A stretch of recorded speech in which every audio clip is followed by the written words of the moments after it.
defense for the Seagulls of Salisbury University. At defensive end, number 9, Matt McFarland. Nose guard, number 96, Felix Von Madej. Defensive end, number 38, Isaac Johnson. Outside linebacker, number 11, Morris Harris. Inside linebacker, number 41, Tom Montag. Inside linebacker, number 55, Patrick Bernardo. Outside linebacker, number 47, Andrew Rain. Defensive back, number 1, Shane Gaines. Strong safety, number 23, Divine Green. Free safety, number 36, Sean Carroll. And defensive back, number 8, John Steele.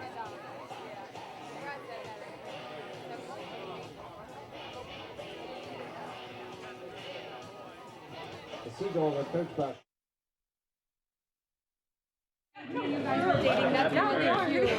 So much no, I think I got more into it. Hey, I'm doing Annabelle. Did you figure out what you were supposed to do? But I would think they could do better. Delve into the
Welcome to the fields at Southern Virginia University for today's football conference matchup between the 25th ranked Seagulls of Salisbury University and your Southern Virginia University Knights.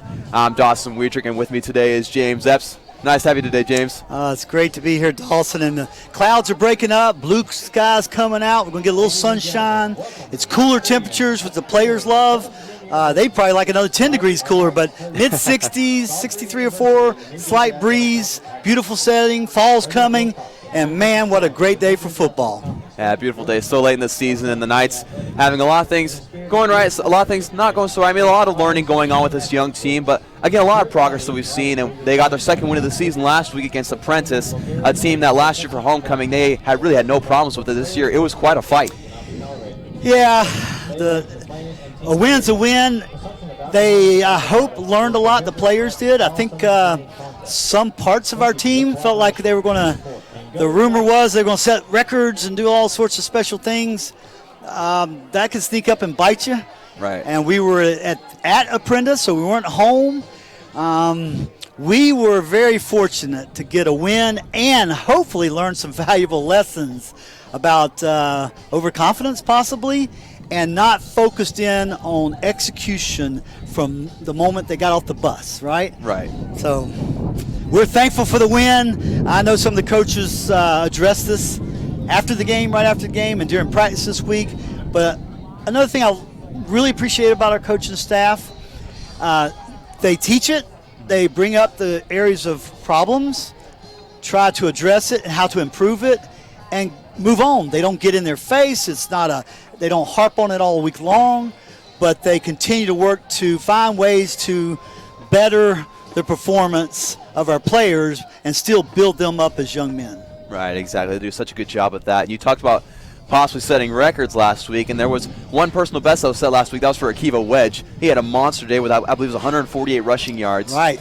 And he gave a lot of credit to his offensive lineman. In fact, on social media, on Twitter, he went live and said, this is him saying, I want to personally thank my offensive line today for getting me over 100 yards again this season with 2 touchdowns today. I appreciate y'all more than y'all may know. And then he mentioned all his offensive linemen and, of course, the offensive line coach, Coach Braden Peterson. So a lot of humility there shown by Akiva after having such a great, wonderful game done by him. Yeah, Akiva's, I'm learning more and more about him. I'm seeing some footage and video that we get inside the locker room post-game. And I know he's been a strong leader in how he feels about his teammates, not just his offensive line, but his entire teammates. He's, in the conference right in that he's leading average per game in the conference right now, 88.8. Where would we be offensively without Akiva? We'd be in even more difficult circumstances. And again, his attitude, his leadership on the team, that Wesley game he played was very special to him since he had played at Wesley. I know after the game I watched a lot of good friends he had there, but he is a football player's player. He really is. And he does everything. I mean, he reminds me a lot of, if many of you are familiar with the movie and the book Friday Night Lights about the Permian Panthers of Texas, he reminds me a lot of the star running back Boobie Miles in some ways. He does everything. Yeah. You know, he runs very, very tough, runs between the tackles very tough, has great vision, but he also can throw the ball a little bit. We saw him taking some snaps pregame as quarterback and had some really solid throws. And as I say in the movie, and he can pass. Yes. So a lot of things that he does very well. And also, we talked about a lot of different players that have been impactful for the Knights. Of course, quarterback Tate Briggs has taken a lot of responsibility on him being the quarterback. He has 797 yards in the season, 3 touchdowns, 3 interceptions. He's getting there. Yeah. Every week he's progressing a little bit more. I was able to talk to his dad before the game, and we have this running joke about me keep telling him I'm pleading with him to start sliding some on his runs. His dad's basically assured me he won't. And I guess I have zero influence on that. But I do know Tate's a little bit banged up this week. He takes a lot of shots. He's fighting for every yard. That's what I do love about Tate is his competitive nature, his will to make the play, to make the yard, to get the first down. He is really he is all in. I am convinced he leaves everything he has on the field at the end of the game. But he is a little banged up, which leaves us a little bit exposed. We are currently a little we had started the season with 4 quarterbacks. We're really down to 2. Yeah. Our original 4th-string quarterback, number 4, has moved up to number 2. That's Zach Paulson, number 14. He is a true freshman right out of high school. And he's the number 2 man. We might even see him a few downs today. I'm not sure. It all depends how Tate's feeling and how things go. Right. But I want our fans at home and those that are here to get to know Zach a little bit, because we might see him on the field playing, and we're excited to see him. If he does, we'll cheer him on, and hopefully he can learn fast. Right, absolutely. And I see the captains preparing to go onto the field. You might notice that they're wearing some new threads today. Gray uniforms in support of breast cancer awareness this month, being the month of October. And so some exciting things there. And we want to talk about also Salisbury later on, but we're going to toss down to Sam Tedderton real fast for a little information on how the uniforms are actually unveiled to the rest of the team. Awesome. Sam? Hey guys, as was mentioned, the Knights are sporting some new threads out there today. They're doing it in support of Breast Cancer Awareness Month. You'll notice the pink accents that they're also wearing on their socks or their tape. It's a great look for the Knights. It's actually the 3rd time they've ever worn gray jerseys. The first time they've ever worn gray jerseys since the color changed to crimson. It's a great look for the Knights, and the way they actually revealed it, they had a couple of players wear their jackets zipped up during team meetings, and they were wearing the jerseys underneath. There was a point where one of the players got up and said, "Hey, coach, what do we do about these?" He unzipped it, revealed the jersey, and then everybody else who was wearing the jerseys during the team meeting ripped off their jackets and revealed it to the whole team, and everybody went crazy. It's a great look with the numbers on the side, and also on the front there is a Knight logo right on the V of the neck. So check out how that affects the Knights playing. You know how Deion Sanders said, look good, feel good, play good. Hopefully the Knights will play real good. Back to you guys. Thanks, Sam. Very cool story there about those uniforms. That's great. We're going to talk about some defense as well for both teams' individual stats. We want to talk about some leaders for the defense for SVU, specifically ones like Bishop Apodaca or Lika and Albert Green V, and the great defensive players that had great games last week. In fact, there was 3 other players that had sacks last week. There was Powell Skiba, Skylar Cloward, and Dallin Breen all chimed in with a sack each. There's a lot of great stuff happening for this Knights defense. Well, our defense, and especially that front 7, has been our strength so far. Right. I mean, we've got to build it, but they are our dominant. If we have a dominant portion of our team, it's our defense. Neil Davis has been great as one of the defensive backs. Little update on a couple guys. Johnny Blackman, you see the big man in the middle, number 99. I'll always like to call his name. He's out with an injury today. He's healing up. The type of offense that Salisbury runs, you folks are going to get a real taste of it today. It's called the triple option. It is a whole different animal, and we'll talk a little bit of that throughout the broadcast. But Johnny, it's probably a good time for him because he's the big man in the middle, doesn't move much left or right, clogs up the middle. That's not we need a little bit more agility and a little bit more speed and mix it up today. So we're going to miss Johnny, but I hope he feels better soon. As we were talking about, we have got, in fact, Albert Green leads our team in tackles, 8.8 a game. Neil Davis, 8 tackles a game. Lika's 6 tackles a game, so we're excited to see our defense. Absolutely. So we're going to duck out here real fast with the prayer and the national anthem. We'll be right back with you in just a moment.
And we're right back, and that's a special thank you to our SVU marching band, the first ever marching band on campus here. And we want to talk about real quick the schedule, or I guess the toughness of schedule that SVU has had so far this season. 3 out of 4 games, or the past 2 weeks. We're in the middle of it right now. Right, with nationally ranked opponents. Yeah, we've got, think about it, 3 out of 4 games. We will have played a number 4 ranked team in the country, a number 8 ranked team, and now Salisbury broke into the rankings this week at number 25. So we are going to grow, learn, and I hope we shock the world with one of these teams. And we're excited to see Salisbury here today. Yeah, we talked about the triple option earlier before the anthem, how it's a whole different animal than most people are used to seeing in football. And if you tune into games like Navy or Georgia Tech, you'll be a little bit more familiar with that triple option. It's a bruiser. You have to be really disciplined.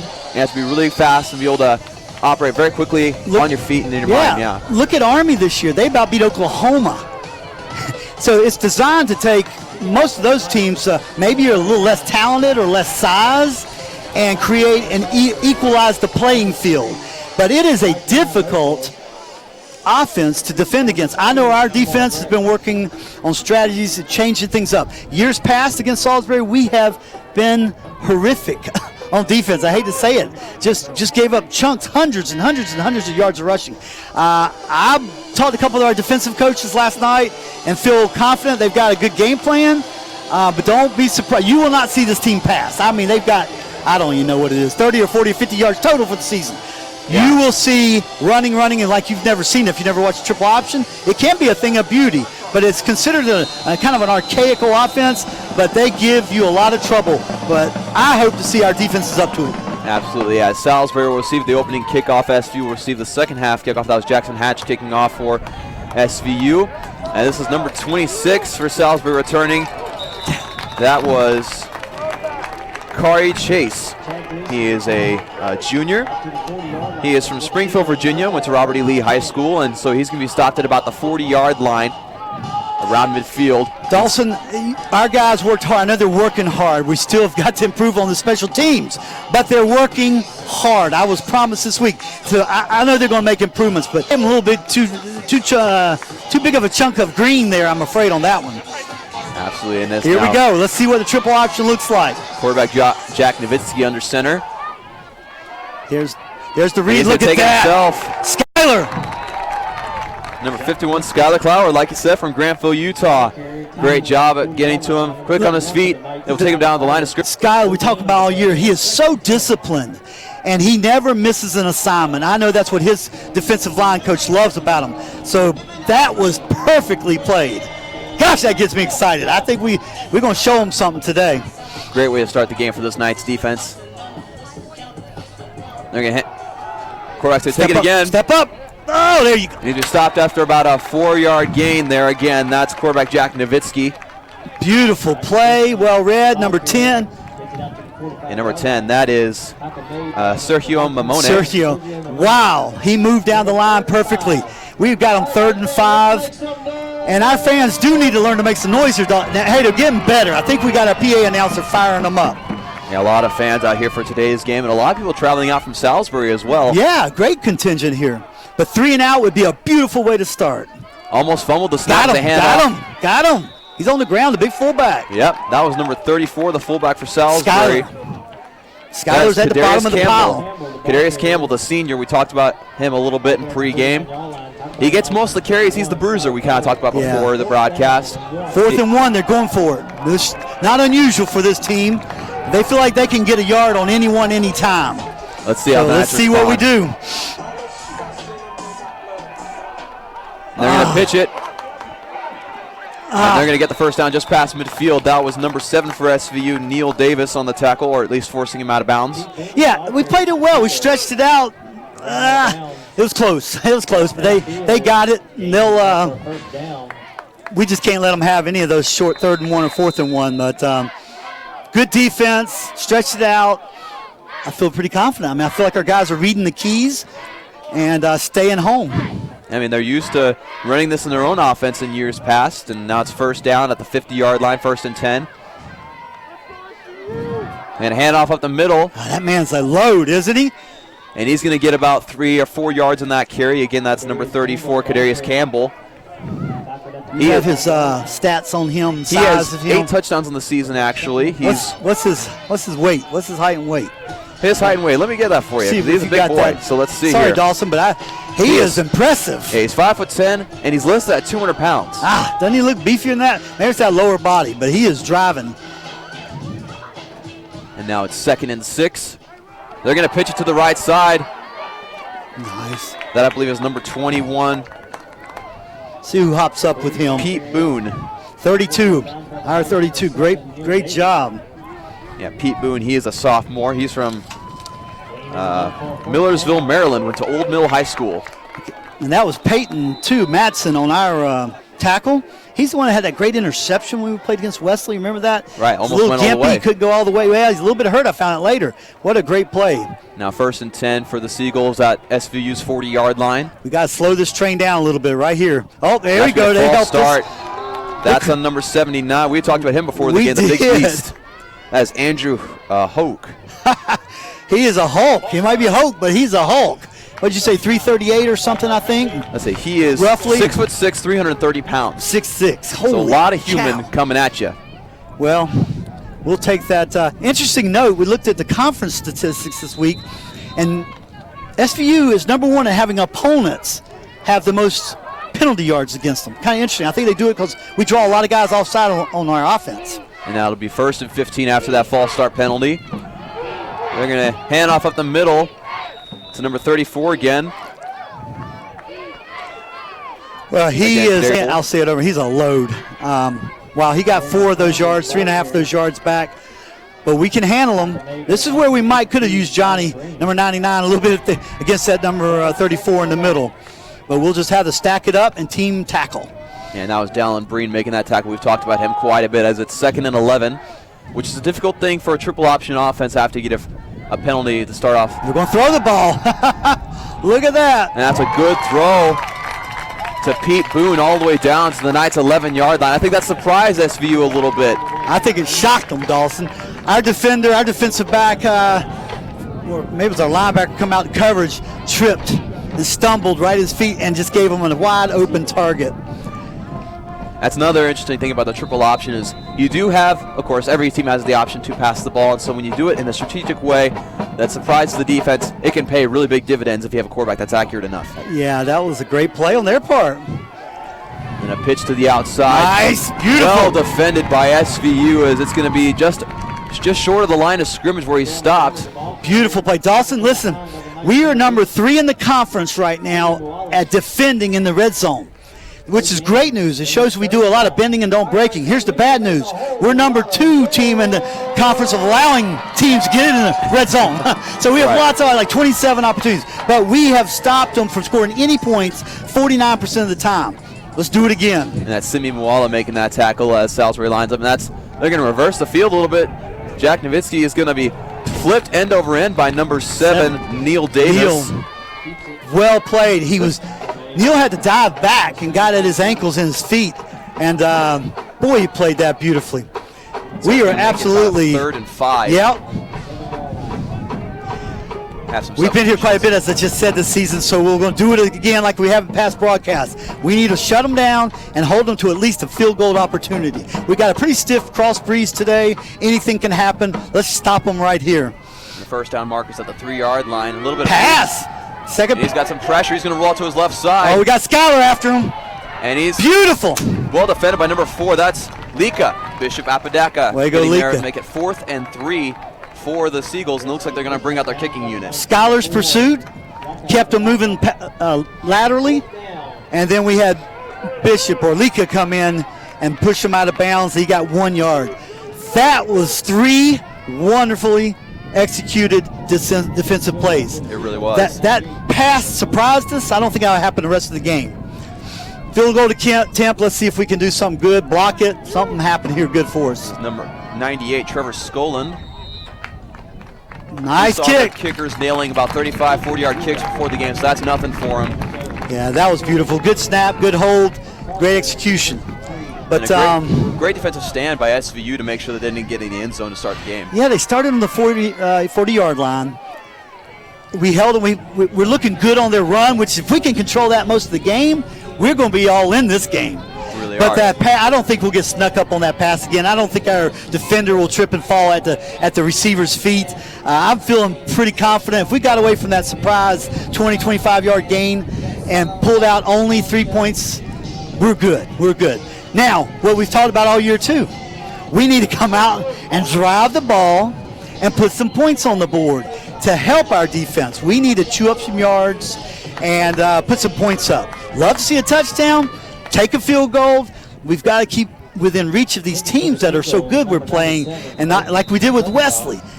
Perfect first half. We stayed right there. Should have been tied down. So let's see if we can come out on fire with our offense.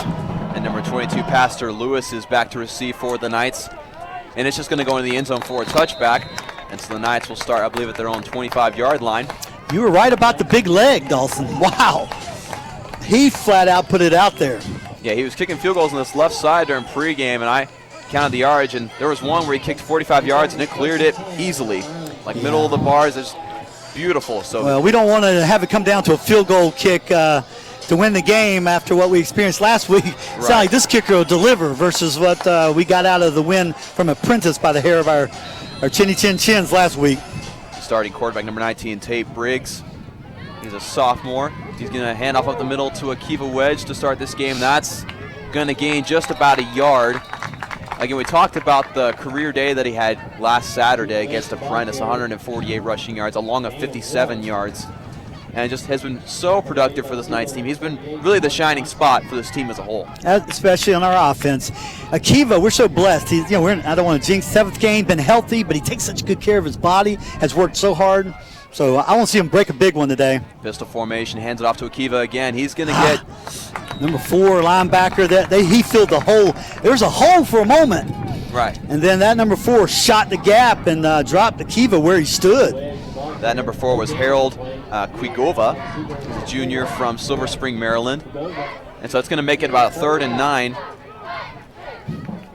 Yeah, we hate these 3rd and long. We've got a long. We do not want to find ourselves there a lot today, but we're here now, so let's make something happen. Let's go, Tate. Pistol formation here. Tate Briggs going to drop back to pass. Got protection. Pressure. And a wide open receiver was number 85 for SVU. Yeah, number 11 on the defense for Salisbury made a mistake. He bit on the inside play, and our guy was wide open. We just Tate felt a little heat, little rush, and put it out in front of our guy by just 2 or 3 yards. But maybe that play will be there next time, and I'm sure Tate will hit him then. Number 85, that's Ethan Winfield. I'm actually in his same church group with him, so very good guy. It's a very much just overall happy, good guy overall, and who's wide open in that play, just against some miscommunication and some, just between Tate Briggs and Ethan Winfield. Oh, boy, we got a miss hit, but we might get a little lucky. No. Oh! Almost a disaster for Salisbury, as that was number 81 recovering that. So Jackson, let me talk about Jackson real quick. Those that watch, you know what a great punter and great job he's done this year for us. You see he really mispunted that one. We got a little lucky, it hit the ground, bounced a little bit. I'm surprised the Salisbury guy fielded it, but Jackson's a little banged up. Yeah. Just so our fans at home know, took a little shot last week in the ribs 2 weeks ago. Playing soccer, he's a little bruised ribs, but he's toughing it out, and hopefully he can feel a little bit better the rest of the game. In fact, 2 Saturdays ago, he played a football game and a soccer game all on the same day, and so that's a pitch for Salisbury to number 31. Now, if you saw how that played out, that's what makes this so tough to defend. The quarterback just right froze our defenders. Our defenders were in the right spot. We had them behind the line of scrimmage a little bit, except he pitched it to the right man. He was the one in the middle, and boom, they got 8 yards on us before we even look up. That was a perfect, that encapsulate that's offense, how well it can work even when you think you've defended it well. Very true. That was Londo Montgomery getting that pitch last time as Jack Nowitzki hands it off up the middle again to number 34, Kadarius Campbell, the senior. It's right on the first down line, first down marker. They're going to call it a third down, but it's inches, I think. Yeah, it's about a foot, I think. Team, it should be pretty simple to pick up. Well, they've surprised us with good play calling so far. Let's see what they did. They ran around the edge last time on 4th down. Let's see if they go right up the middle on us. Yep. Big 34. Yep. That was Campbell again. 5 yards. Down. He hardly looks like he's even stood up at all. You know, he's barely probably about, I don't know. You see how he leans head? He's probably about 2 feet above the ground. Right. But that much momentum, weight holding on the ball, he's going to get 3 or 4 yards unless we stack him up with 2 or 3 guys right at the line. Right. We can't let him get momentum is what I'm trying to say there. Exactly. And we talk about him being the bruiser. He has 8 touchdowns of the season, arguably most of those being close to the end zone. There he is again. Goal line situations, and he's right there for another 5 yards. And that's one thing that the triple option does, is it really tires out a defense so fast, because you have to think so quickly defending it, and also it's run defense. Right. And run defense is easily the most tiring defense to play. Absolutely. We just rotated out 2 of our ends. We're going to keep fresh bodies. But I tell you, we've got to figure out somehow to stop up the middle. And as soon as we do that, we'll probably see some things on the edge. And a little almost fumbled by Jack Nowitzki between the handoff to number 3, his running back. That was Mike Ryan Mofer. Another first down. Yeah, another first down for the Seagulls. And the Seagulls are marching down the field right now slowly at, of course, your average triple option pace. Right. We just got to cut down the chunks they're getting a little bit. We've got to get these guys, Mason, number 49, in there. We got to hit them early. Somehow we got to get in the backfield just a little bit. They hand it off. I believe it's number 3, Mike Ryan Mofer again. And that'll be about a 9-yard pickup. And we talk about how well Salisbury runs the ball. We failed to mention how well they defend the run. Yeah. They are averaging, only allowing 17 rushing yards a game. It seems impossible, right? They're number 1 in the conference, obviously. But think about that. We've got to beat them with the pass for sure some today, but 17 yards a game is ridiculous. That's all I can say. Ridiculously great by Salisbury. But we've got to find a way to hit these guys earlier somehow. We got to hit those open receivers like Ethan Winfield was earlier as Nowitzki. Oh, fumble on the ground. And that's going to be a loss of about 10 yards. Still loose. Covered it. It's still loose. Dallin Breen believes that the Knights have it. Dallin's always the most positive guy out there. He's fired up. But we don't know yet. Let's wait and see. They got to uncover the pile. But that thing was bouncing for like 3 or 4 yards. And Salisbury was having a hard time. And we got it! Like the Knights have the ball. Oh, there we go! Right. What a great momentum shifter for this Knights team as Salisbury was marching down the field. And what a... We hadn't talked about it yet, right? But we said before, and by the way, I love Dallin called it. I'll trust him next time, for sure. We have to have turnovers. Right. We have got to turn them over.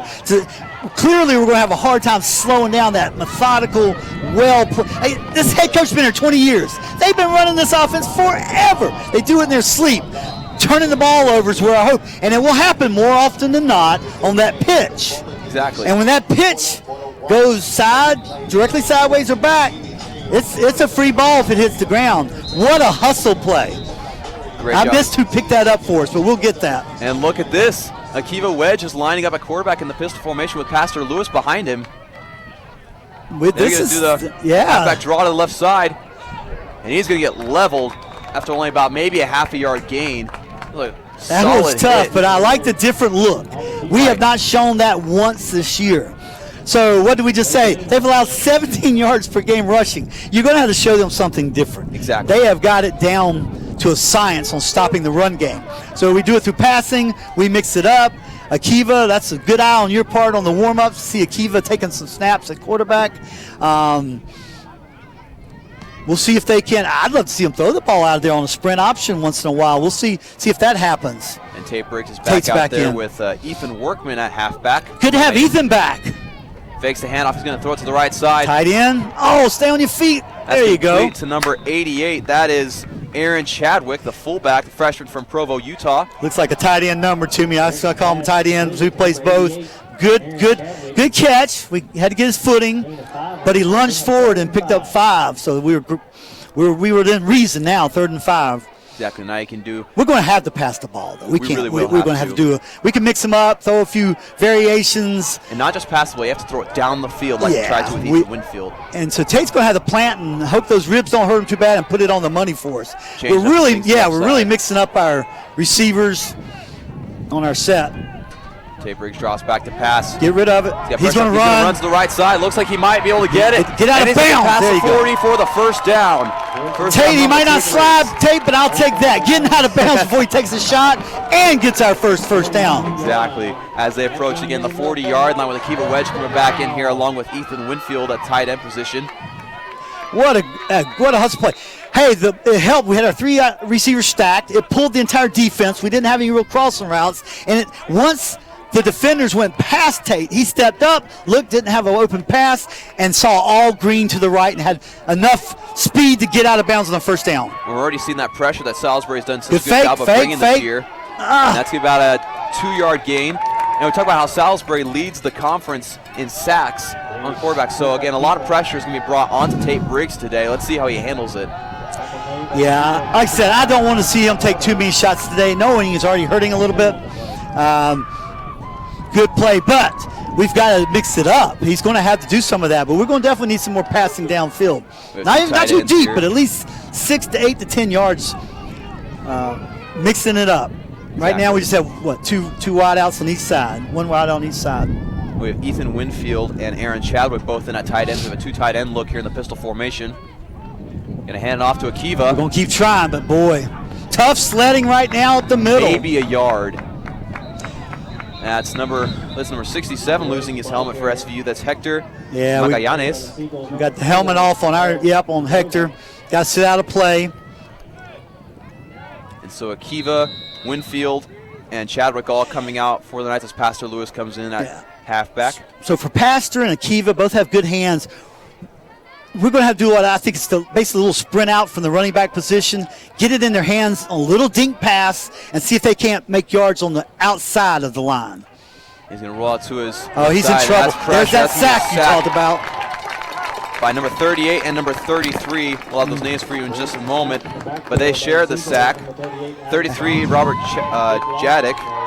That's tough. We backed up 12 yards. That's tough. Man, that looked like a free-for-all up the line. I had to look at the film, see what happened. Those are the 2 interior linemen that got him. Right. So it wasn't even it might have been a stunt, but I didn't see a linebacker. We've already got a flag here, something the way we've set up. Substitution. Offense. 5-yard penalty. And that's only going to hurt with a field position battle when you're playing against such a run-focused team like Salisbury. Field position is everything. We've got to pin them back somehow. But we aren't going to flip the field on this unless we get really lucky. They're counting on Jackson not hitting a big one. I hope he hits a big one over their heads because they're cheating up big time. The guys getting ready to field the punt. That's 4th and 23. The whistle was very loud because the referee got to turn off his mic after announcing the penalty. So it shocked a few people in the crowd here. Wake you up. Bad snap, but he still gets it off. Hey, we'll take a line drive at this point. Dang, he fielded it, though. At the 40-yard line. Hey. Finally we brought down. That was number 81 returning for Salisbury. That is Matt Scott, the senior from Haymark, Virginia. Number 9, 11, 8. Those are all our defenders. We are so fortunate to have that. Right. Now, our snapper's been hanging tough. And again, I come from a family that had sons that snapped and punted, and it's a painful, pressure-packed tension. Most people don't even notice them until they mess up. But our snapper, he's been doing well. He's got to pick that up next time. Let's not bounce it on the ground. Jackson's got great hands. Thankfully, he got that off. Nowitzki goes to the right side. He's got a pitch man, and he's going to pitch it to him. That's number 21. I believe that's Pete Boots. And we have a man offensive lineman down. We'll wait. Number 74. We'll wait to get the word. As Owen Bullyard, the junior from Potomac Falls, Virginia. Hope he's okay. Got some trainers coming out to help him out. We always have a prayer before every game here, and I love that. And we do pray for the safety and well-being of all players participating, coaches and refs on the field, but especially our players. Yeah, what we have to, if you look at the stats for the conference, Salisbury doesn't run the ball back that great. They don't have, like we've had some this year that's scared, and I've been screaming in the mic, don't punt to them, right? They don't really have those guys, but we have got to get where we put those punts back there some, and like that. We're covering the punt fine, but we got to get it deeper, so we need a better snap, better blocking just a little bit so Jackson doesn't feel the heat, and we got to get, hopefully Jackson can feel well enough to get a couple of boomers out like he did. We can't count on a turnover every possession. We've got to flip this field and get them pinned back inside the 15 or 10-yard line. We really do, and I think the main thing that last offensive possession for SVU was able to accomplish, if anything, was to at least get their defense more of a break than the first possession, because the first possession they had a 3-and-out, but SVU was able to pick up a first down, take some time off the clock, get that defensive breather after able to force that last turnover, which, again, you're not going to get that every drive, as number 74, that is, again, Owen Bulliard, is able to stand up and walk off the field. Yeah, he's walking gingerly, but he's with a little bit of help, but it's good to see him up and moving himself. Yeah, exactly. And, those turnovers aren't going to come every single drive. Those are some things that Salisbury just doesn't do very often. So that was, one, a missed opportunity by the Knights, but also a great way to kind of get more into a rhythm offensively. Again, still need to build up the run, but also we need to make sure that we can rely more on our passing game today, like we talked about with Salisbury's stingy run defense. We're going to have the run outside somehow. Like I said, I don't care how you get the ball in Akiva's hand, a pitch to the outside, a little screen pass to the outside, something to get them some space to let Akiva do what he does best, and that's not just run hard, but find a little space, quick moves to the left or right, and get us a chunk of. We're going to need a few chunks of yards against these guys. And near the end of the first quarter with just a minute left. That's crazy, isn't it? Yeah, we're chewing up the time. Especially with a run like this. That's number 34. That's Campbell again, getting the carry, the senior. Let me tell you, our boys, when this game's over, are going to know Mr. Campbell's name and number. He is leaving an impression upon some of our guys, but our guys are standing in there tough and taking a licking while they're trying to attack. We're about to finish the first quarter, and they've only scored 3 points. Let's hold them through the first quarter because they ranked third in the conference at 33 points a game. Right, and it's now 3rd and 1. So we're holding our own. Hand off to Campbell again. He's going to get the first down up to the SVU's 40-yard line. Stop the clock while they move the chains. See if they run another play before the quarter runs out. I would personally be surprised if they ran another play before the end of this quarter. They're jumping out pretty quick. Looks like they will. As they have 2 receivers spread out, one on the far side, one on the near side. Triple options, a lot like passing game in some ways. They like the. Nowitzki is going to pitch it to the left side. Step up right there. Was nice. Able to spread out a little bit. Still going to be a very long. It's amazing when I think we've done a good job. When we've done a good job, it looks like we're going to hold them to 2 or 3 4-yard gain. Next thing we know, they got 6, 7, 8 yards. Right, and that's the end of the first quarter here in Knights Stadium. And we talked about earlier how well Akiva's run the ball here so far this season. So far, only held to 3 yards in this first quarter.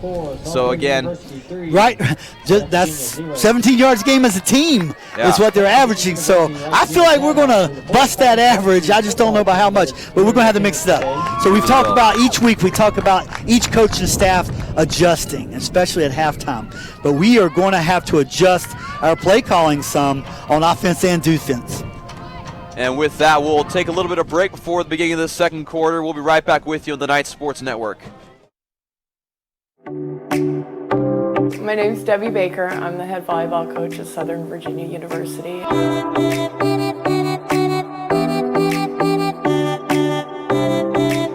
We've had an amazing start.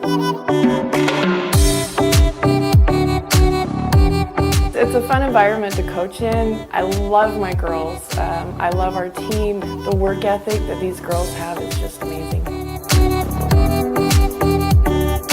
Just in the course of a year, I've just seen people just blossom because they're in a small environment where they can communicate and they can be themselves. Southern Virginia, I've told everyone, I have never met so many wonderful people.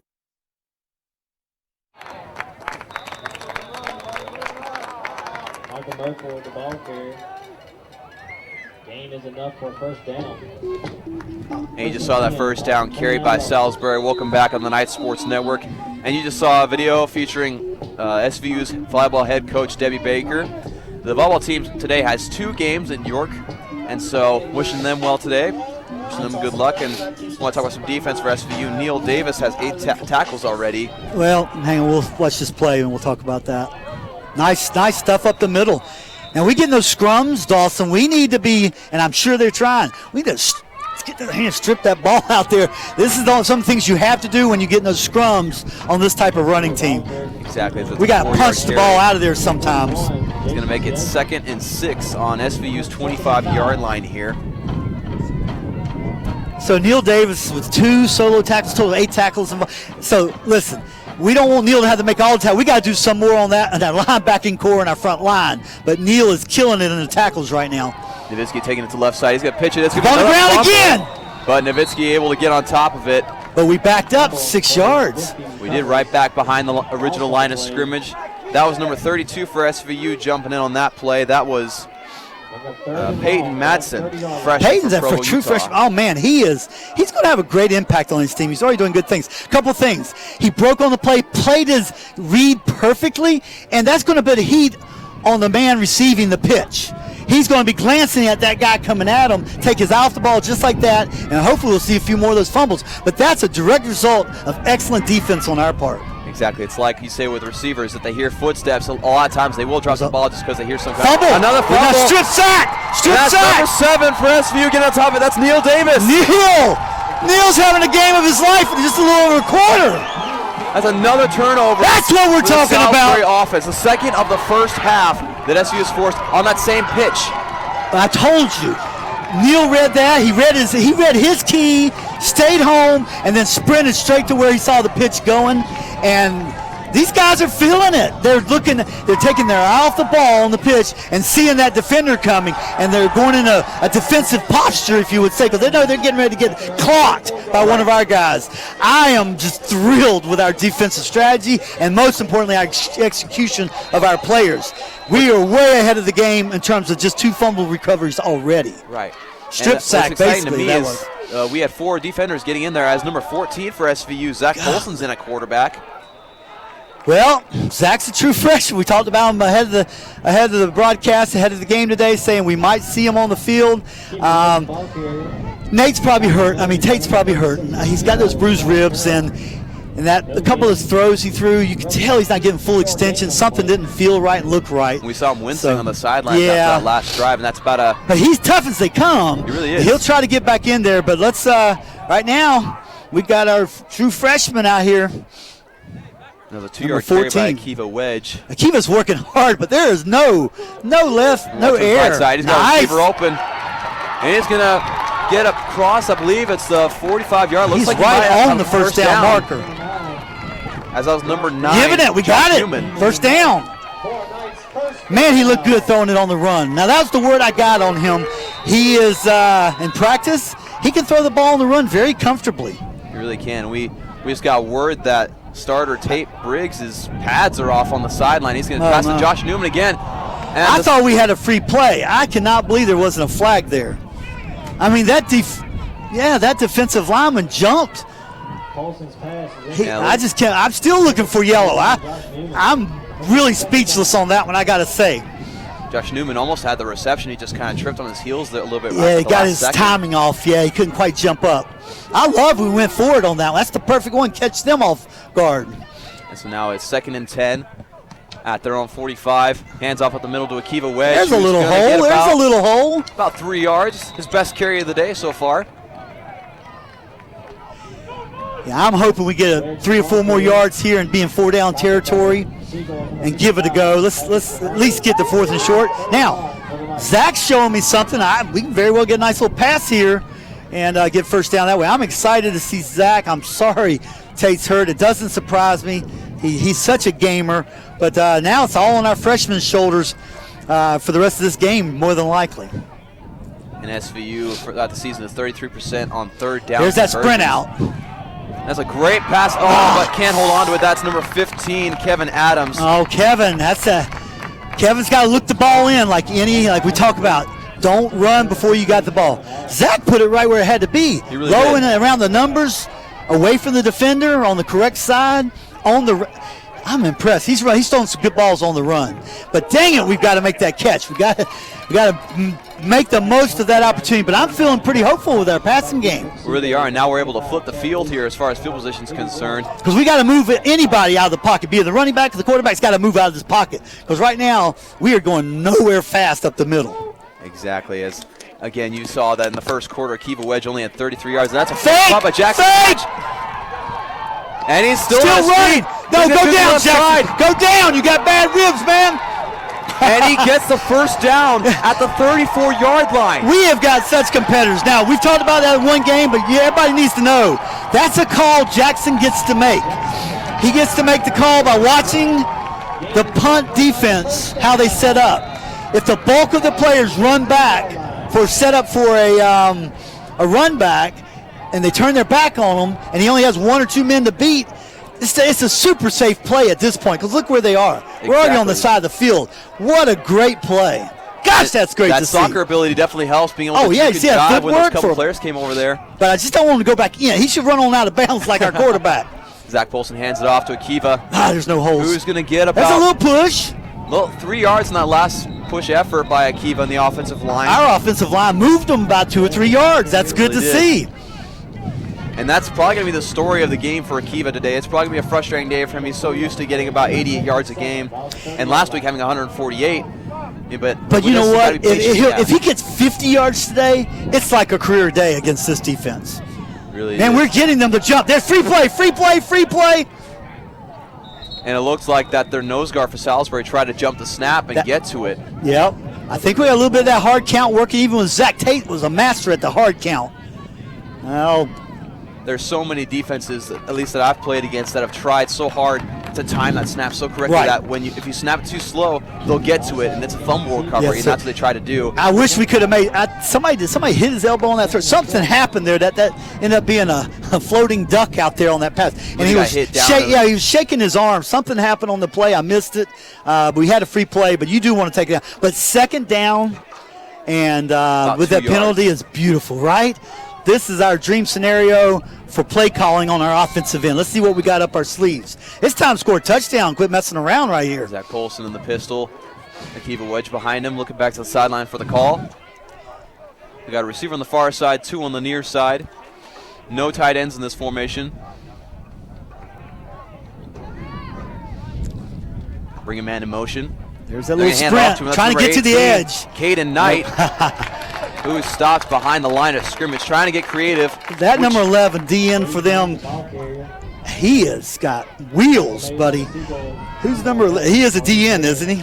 Yeah, Maurice Harris. He is a linebacker. He is linebacker. He looks like Aberdeen, Maryland. He lined up on the line, and they had a great defense call for our play. It's like they read our minds on that one. But really beautiful play by him. It's like that hybrid position that we know Vaughn Miller plays for the Denver Broncos. He's able to get on the line or step back a little bit. That specialty linebacker position, played it beautifully, just like you said. His speed, he's as quick as Caden almost. Zach Polson drops back. Get rid of it. There he goes, too much.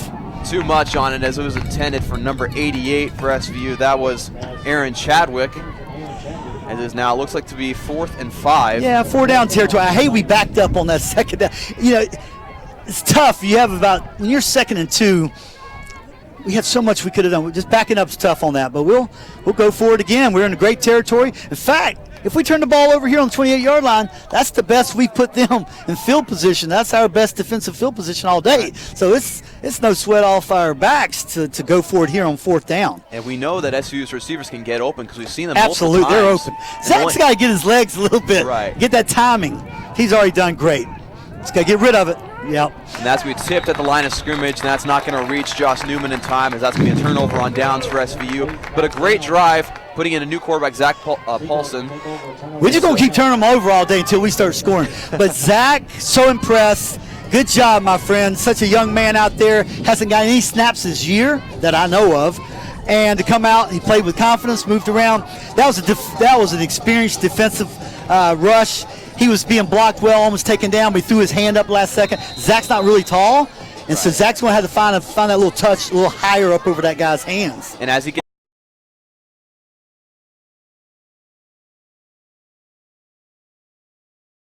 yard gain for Salisbury. You know what, though? Boy, 2 big hits on that. We hold them to 3 or 4 yards most times and back them up one time. We'll get them to punt.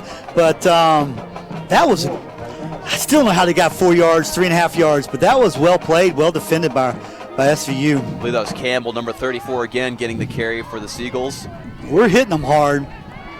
And Nowitzki tries to take up the middle himself, but only got a gain of 1. as that's number 10 for SVU getting on that tackle. That's Sergio Marmone. Again, I don't think our fans at home maybe can appreciate this. I'm hoping they can. But this triple option is so tough to defend. And our guys will only play really one true triple option team all year. And they're scheming by the coaches in preparation, and the execution of the players is paying big dividends right now. Absolutely. Let's see if we can. 4 quarters, right? We got 4 quarters of it. And now it's 3rd and 5 on their own 33 for Salisbury. They're going to try the reverse. Nobody's there. Nobody there. We got fooled. Neil Davis right there to make the play down the field. That was number 87 for Salisbury getting that pitch. It looks like that was Cameron Carlisle, the freshman from Elliott City, Maryland. Talk about adjustments. I'm sure Salisbury's a little surprised how well we're playing them on the triple option. And boy, they dialed up something we hadn't seen, and we balled it hook, line, and sinker. The whole team except for Neil was coming this way. Thankfully, we stopped him where Neil did. Good play. Neil was the only player within 15 yards of that play as Jack Nowitzki will take it up the middle for about an 8-yard gain there. I think Neil's going to have like a 30-tackle game by the time this is over with. But we need to stop him a little before Neil's there. That's one of my points. We've got to get him a little earlier. That was number 58. That's coming out of the game, Apollo Taasi. Well done. Apollo's been playing well. We haven't called his number enough. He's played very well this year. So we need to do something special here again. Let's back him up. Something happened here good. Little heat. Third man through the hole. Reverse handoff to, I believe it's Pete Coop, if I'm not mistaken. That was number 21. Pete Boone, the ball carrier. Pete Boone, excuse me. And first down. Talk about the offenses for both SVU and Salisbury. Salisbury right now, with that play, has 31 plays, whereas SVU only has 19. Yeah. And with that many plays run with this triple option offense, it's got to wear you down late in this half. SVU's defense has got to really find their inner energy here and really able to pull off this defensive stop. Handing off to Campbell up the middle again. He's got the space up to the 20-yard line. He's going to get tackled out of bounds. I believe that was looks like number 23 for SVU. That is Brandon Austin. Good job, Brandon. Yeah, boy, great blocking on that play. Salisbury averages 400 yards rushing, or total offensive game, almost all that rushing.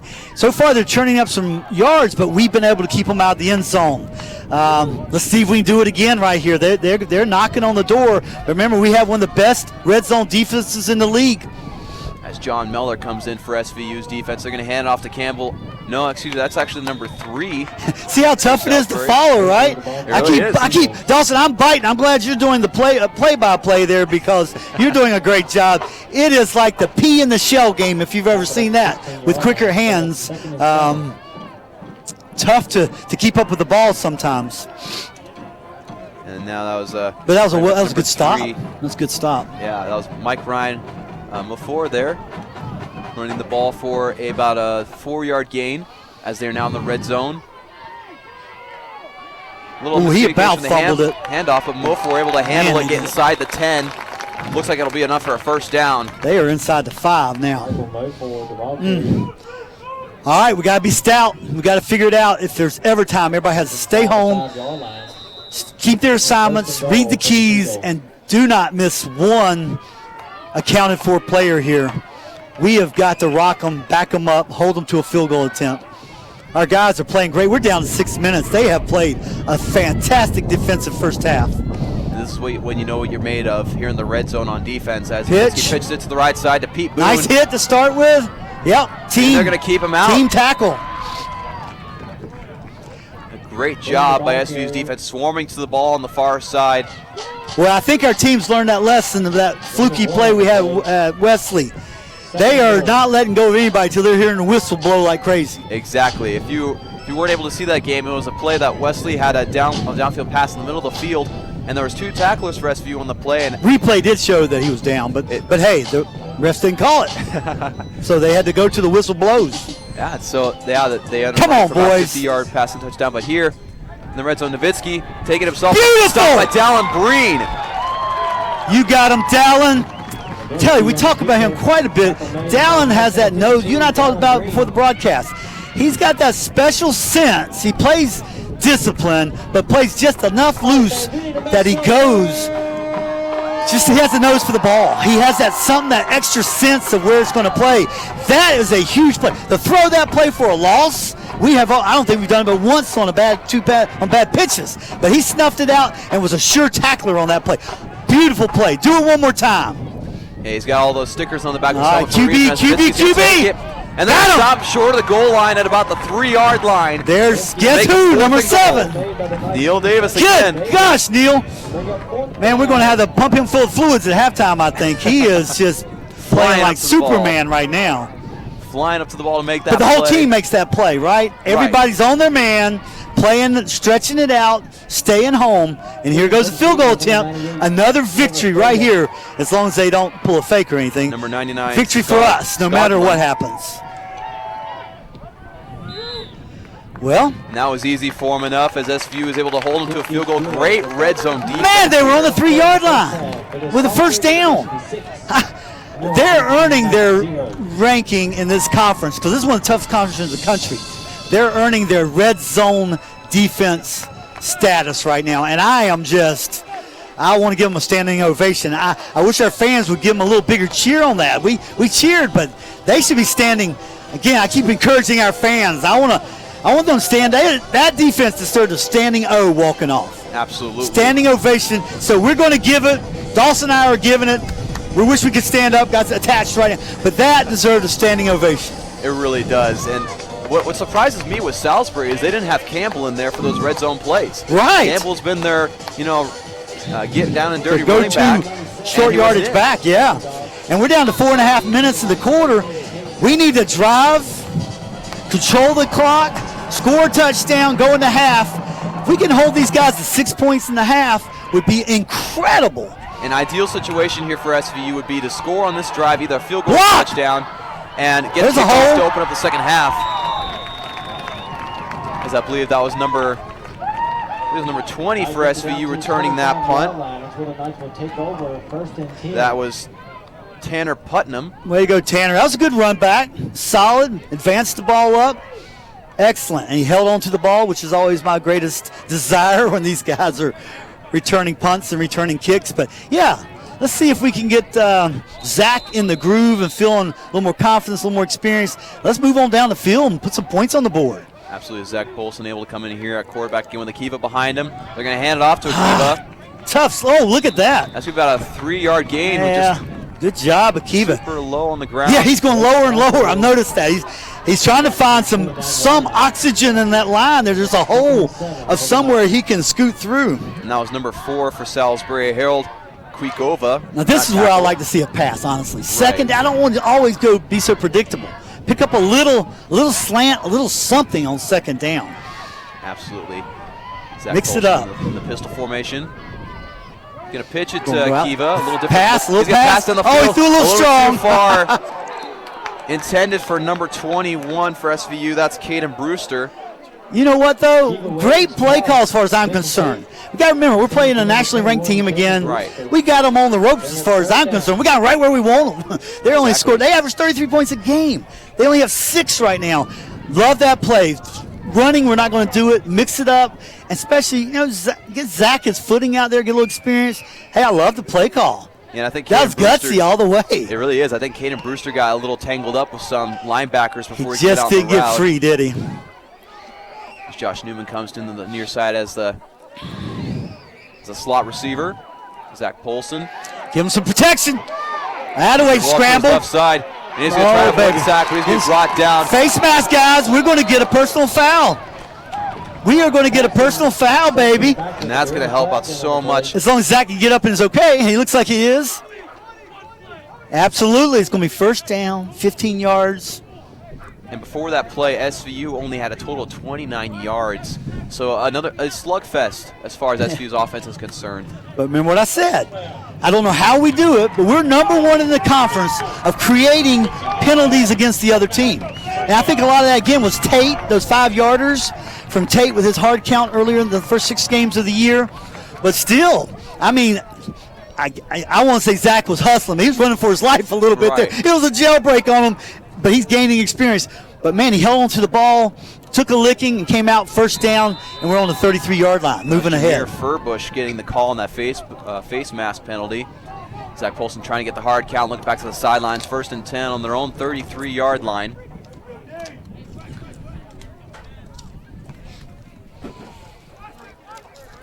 And Salisbury right now after that penalty has 3 penalties for 35 yards. And this is not just so you know at home, this is not, we are purposely getting our plays and running down the clock some. We're okay with shortening this game too a little bit. Again, stay close to him. Slow snap here as they hand it off to number 22. Ethan just can't.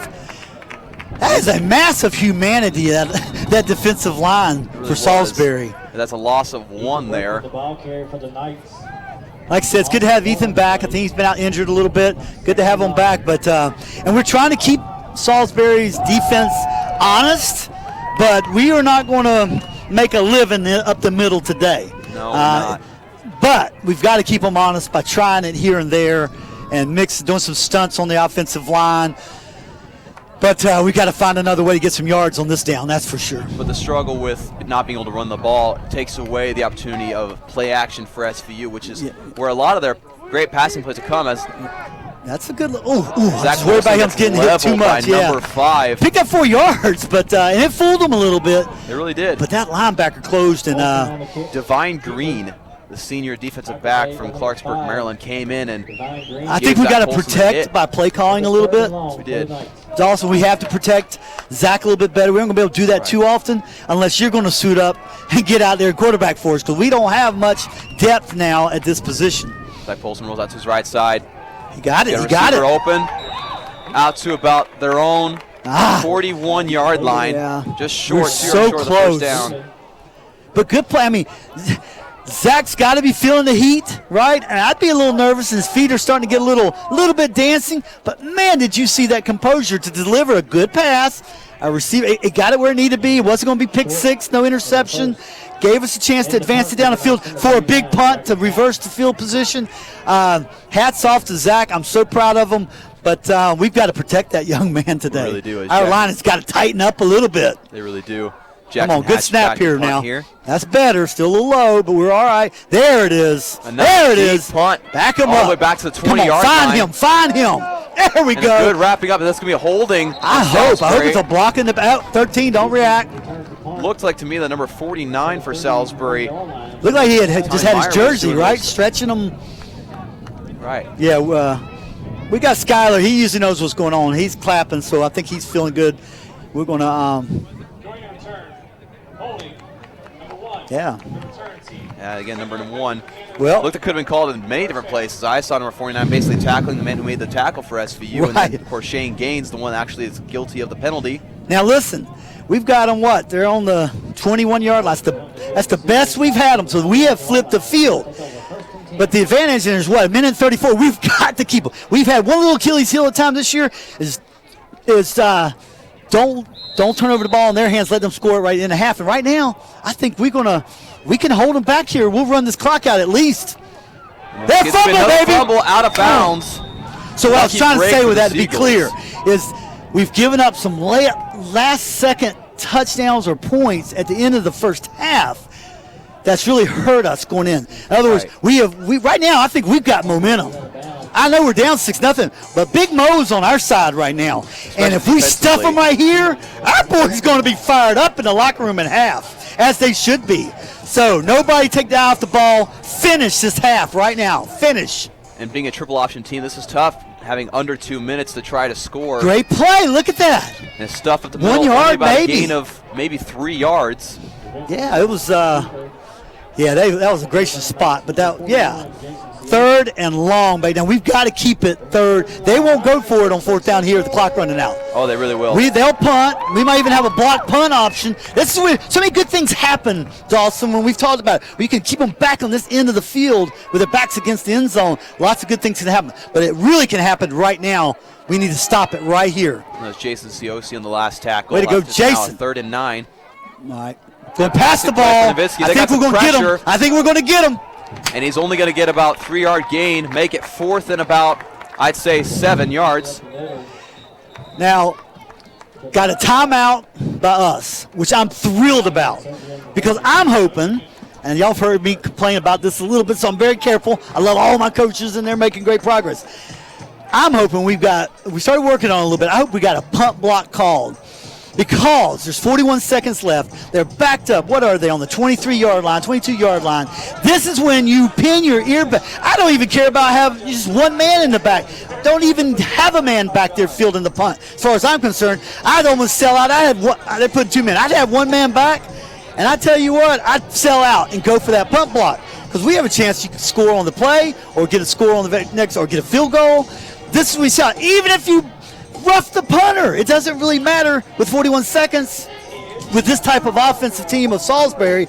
If we go for that ball, get that pressure. Exactly. And we talked about SVU's defense doing so well this game. We just got word that this is the lowest scoring game for Salisbury this season. As we talk about, they average 33 yards. Makes sense. They play some good teams.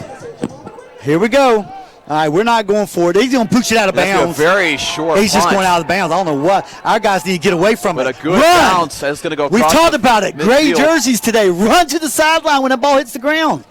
That's just a recipe for disaster. No, and I'm not going to name numbers, but a couple of guys backing up watching it. It's unpredictable how bouncy. You run. Remember what happened against Wesley? Hit the guy's heel. We recovered. Touchdown. We're up 7-0. Dang, what a great half, though, of defense. And our offense has done just enough to, work their defense some, and we're going to catch fire in the second half. But what a defensive performance. Absolutely. Every man, looks like Zach Paul's just going to great, absolutely. Heck yeah, take the semi-victory position, because I take this as a victory. There's some confusion with the clock Well, right they now. screwed the clock up. We had 41 seconds, so we know how much time was on there. They'll get it straight. And they're going to call it half as long as Salisbury Time. Reset the game clock. 27 seconds. 27. So they're only allowing, 14 seconds to have run off on. So now this time, since it's considered quote a running play, they'll fire up the clock, and we should be able to just stand here and look at each other, and there it goes. And they're going to just going to kneel it again, take the momentum defensively. They don't even have to. They don't. Oh, they called. And they started the clock prematurely. Yep. 27 seconds. We have clock for 40 seconds, please. a little trouble here.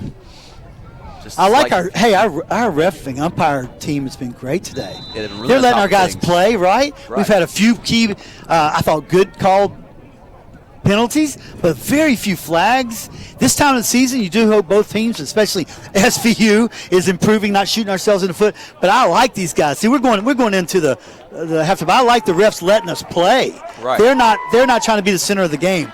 But let me tell you, I'm clapping for them. Our fans, we need to be screaming. That is, I wish I could be in the locker room of this half, because we'll get it later, but I'm sure they are going to get praises and then tell them a few things they can do better, make a few adjustments at half, especially on offense. Now we got Zach in. We're going to have to change up our play calling a little bit. That's a heck of a half, Dawson. It really is. And it's really exciting to see, especially when you look at years past for SVU. Just look 2 years ago to SVU. They were allowing 50 points a game. Then the year after that, no, it's 2 years ago, 50 points a game. Yep. The year after that, it was 35. The year after that, it was 30. Now, we're only allowing, I think, about 23.3. Yep, 23 points a game. So that continual progression for this defense, especially since Coach Edwin Mulitalo has come into the coaching staff, it's just miraculous. It's something that SVU hasn't seen in such a long time in their program, to have such a stingy defense, especially to hold the #1 team in the conference to only 6 points in the first half. It really is. It gets me so excited. I was a little frustrated when I saw all the numbers and heard the results last week at our apprentice game. I think our boys were overconfident and played like kind of inexperienced younger players. Right. They played down to their competition. No offense to Apprentice, but Apprentice is not Wesley. It is not Frostburg, and it's not Salisbury. Right? I mean, they're not in the same category. And have them come out. I felt like two defensive coaches I was with last night. We talked a lot. There was a quiet confidence that they knew they were well prepared, but you never know, because you don't set up this defense every week. In fact, it'll probably be the only time this year. But we have had a good game plan, and our players are rocking it. Our defensive players, I am just beyond excited and proud of them. Now, what Coach Ed talks about in the locker room. So I watched all the film on this. If we got a minute, I guess, before we kick out. But I'm sure he's doing the same thing. Coach Ed was saying at the Wesley game, boys, we're in this game. I've asked you to give us a chance, and you've given us a chance. It was 14-7, if you remember, and we almost scored a tie at half. However, they stayed in there, they felt good, and came out, and what happened? We played almost a mistake-free first half with Wesley. Right. Second half, all the things that Coach makes him want to cry on. We shot ourselves in the foot several times with penalties, unforced errors. So Coach went in there after the game, had some great words, and I'll probably share it as we go. But the biggest thing was, guys, we've asked you to keep us in the game. That will give us a chance to win the game. So what he was trying to teach them the second half after the game went in, he said, you kept us in the game, but by our own mistakes, you put us in a position not to win the game. And then when he got on them a little bit, told them the mistakes they made, he said, fellas, you left it all on the field though. You really gave me all you had, and that's the first thing I asked. And second thing is, I love you. I love you for it. Those were his words. And it's emotional to me because we forget. These guys come out and play on Saturday, but guess who's waking up at 5 a.m.? Not just the coaches. These players, man, these are kids, some of them. They're getting up at 5 a.m. They're college students. They're the epitome of the student athlete, a D3, Division III NCAA player of Division III football. They're the epitome of the student athlete. I have such high regard and respect for them. But they're out here practicing at 6 a.m. every morning and doing their schoolwork and getting here on time as they are expected to. So to have them do that as well as grow and improve to this level, it's like you said, we're miraculous. It really is almost a miracle that we've held them to 2 field goals. They were first and 3 yards to go to the touchdown. 2 red zone trips, they held them to those field goals. Again, the stats are there. We're bearing up under that, and we're getting better and better. But, defense, Salisbury's doing what they've done all year, it looks like. So we've got to break loose somehow. They're holding teams to 204 yards. We're not on track at this moment for that, but we can. Rushing offense. We don't have our stat on this yet, but we'll get it. Salisbury averages 369 yards rushing, a half. Now, they are so far below that today. We'll get our number. This is a student-run situation. We're missing our main stat guy, so we've got our sideline reporter doing the stats for us when he can. But we are shutting down that run for the most part. They're chewing up some yards, but we're not letting them score touchdowns. Rushing defense, again, we said that crazy number, average 17. We're going to beat that for sure. But we're in this game. That's all Coach wants. We are in. They are not celebrating. There's a difference from being overconfident and celebrating and thinking they're all that, right? But they had to walk in, Dawson. The entire team and coaching staff had to walk into the locker room feeling pretty darn confident and that we can beat these guys. They really can. They're really in this game. Only down, if they get a touchdown to start the second half, they're in the lead instantly. And that's something beautiful to see for Coach Muitalo's team. And we're so excited to see how they respond to the second half. And we're going to duck out here for the remainder of this halftime. You can enjoy the dance team for SVU as well as the cheer squad. We'll be right back with you for the second half of this great conference matchup between the Seagulls of Salisbury and your Southern Virginia University Knights. We'll be right back. Go Knights!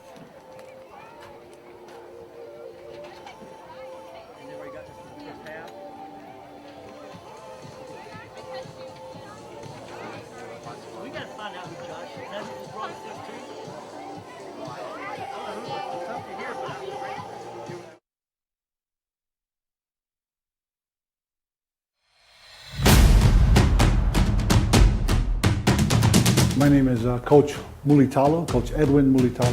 Let's go, let's get a break on the board. Let's go, baby. Give me a 3. 1, 2, 3. Played at all levels of football, in high school, junior college, then Division I football, and then achieved the highest honor of winning a Super Bowl championship with the Baltimore Ravens. We are going to care for the all-around athlete. We want you to excel in three main spots. Obviously football, but at the same time, we want players to grow academically. But the other aspect is that you grow spiritually. Football family will be us. So why come and play for me? You'll be a part of my family. Oh, no!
Any Way You Want It was released in 1980 on the album Departure. The band often plays it close to their concerts and appears on all four of the band's live albums.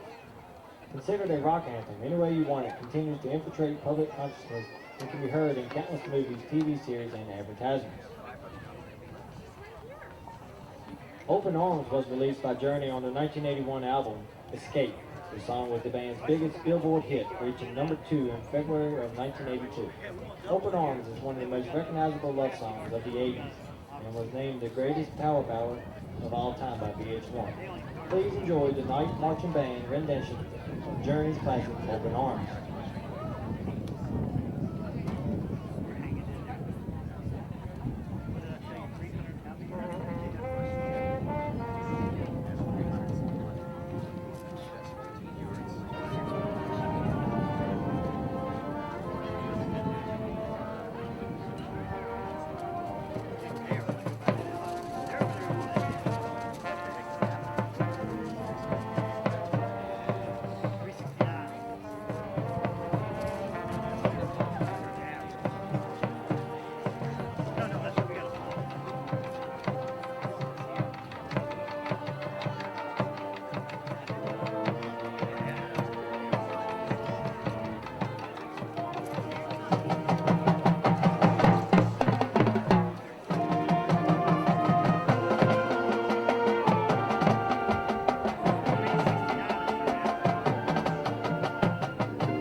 Don't Stop Believing is a monumental rock anthem released on the 1981 album Escape.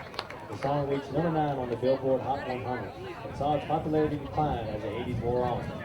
The song saw a resurgence beginning with its use in the hit TV series The Sopranos in 2007, and its use in many other TV shows, including Family Guy. The resurgence was complete when the song became the hit song from the TV show Glee in 2009. Its popularity hasn't let up since. Enjoy the night marching band as it performs Don't Stop Believing. They're turning it over. That's when we take turnovers, I guess.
And we're back. Dawson Widrick and James Epps here on the Knights Sports Network.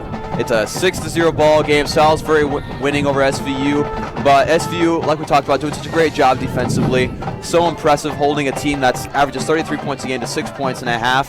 But real quick, we want to toss it down to our sideline reporter Sam Tedderton for some great halftime stuff for us. What do you got for us, Sam? Hey guys, the first half has been a tale of possession. Salisbury, they're notorious for running the triple option. They've actually held onto the ball for 18 minutes and 29 seconds of the first half. A total of 40 plays for 167 yards compared to the Knights, who have held the ball for 11 minutes and 31 seconds, a total of 26 plays, and only a total of 47 yards. But there is good to be had from this information. Salisbury has been able to consecutively get first downs, but they have not been so lucky in the red zone. We've only held them to 6 points, which is their lowest halftime score of the season so far. It's a great victory for the Knight defense. They've also had 2 crucial turnovers, which have really fired the guys up. We are running with the number 1 rusher in the NJAC so far, but he has been held to under 20 yards total. In order for the Knights to take off and be their usual selves, we have to find a way to get Akiva into the game. And especially with the backup quarterback, we're going to have to rely on him a lot more. So the key to success, you have to remember you're still in this game. It's 6-0, 1 score and a PAT, and we're leading the number 25 team in the nation. Look to the Knights to see how they get their crucial players on offense into the game in this second half. Back to you guys. Thank you so much, Sam. Some great points brought up there, especially time of possession, which, looking at the numbers, like you said, with 18 minutes for Salisbury and 11 minutes for SVU, 11 and a half minutes for SVU. not too shabby compared to a team who runs the ball pretty much every single time. That's going to take a lot of clock off, but SVU, I feel like managing that really well. We're doing great. We got 11.5. They've got 18.5. We'll take that all day if we continue to win the turnover battle. Right. They've put the ball on the ground 4 times now, and again, that's just not them. This is a really great team. So it's not just their sloppy play. Our defense is generating, causing a lot of that. And for us to recover too. And here's the key to this turnover battle. We have had 0, and we have to maintain 0 turnovers. We have to play the perfect game. We have to knock on everything.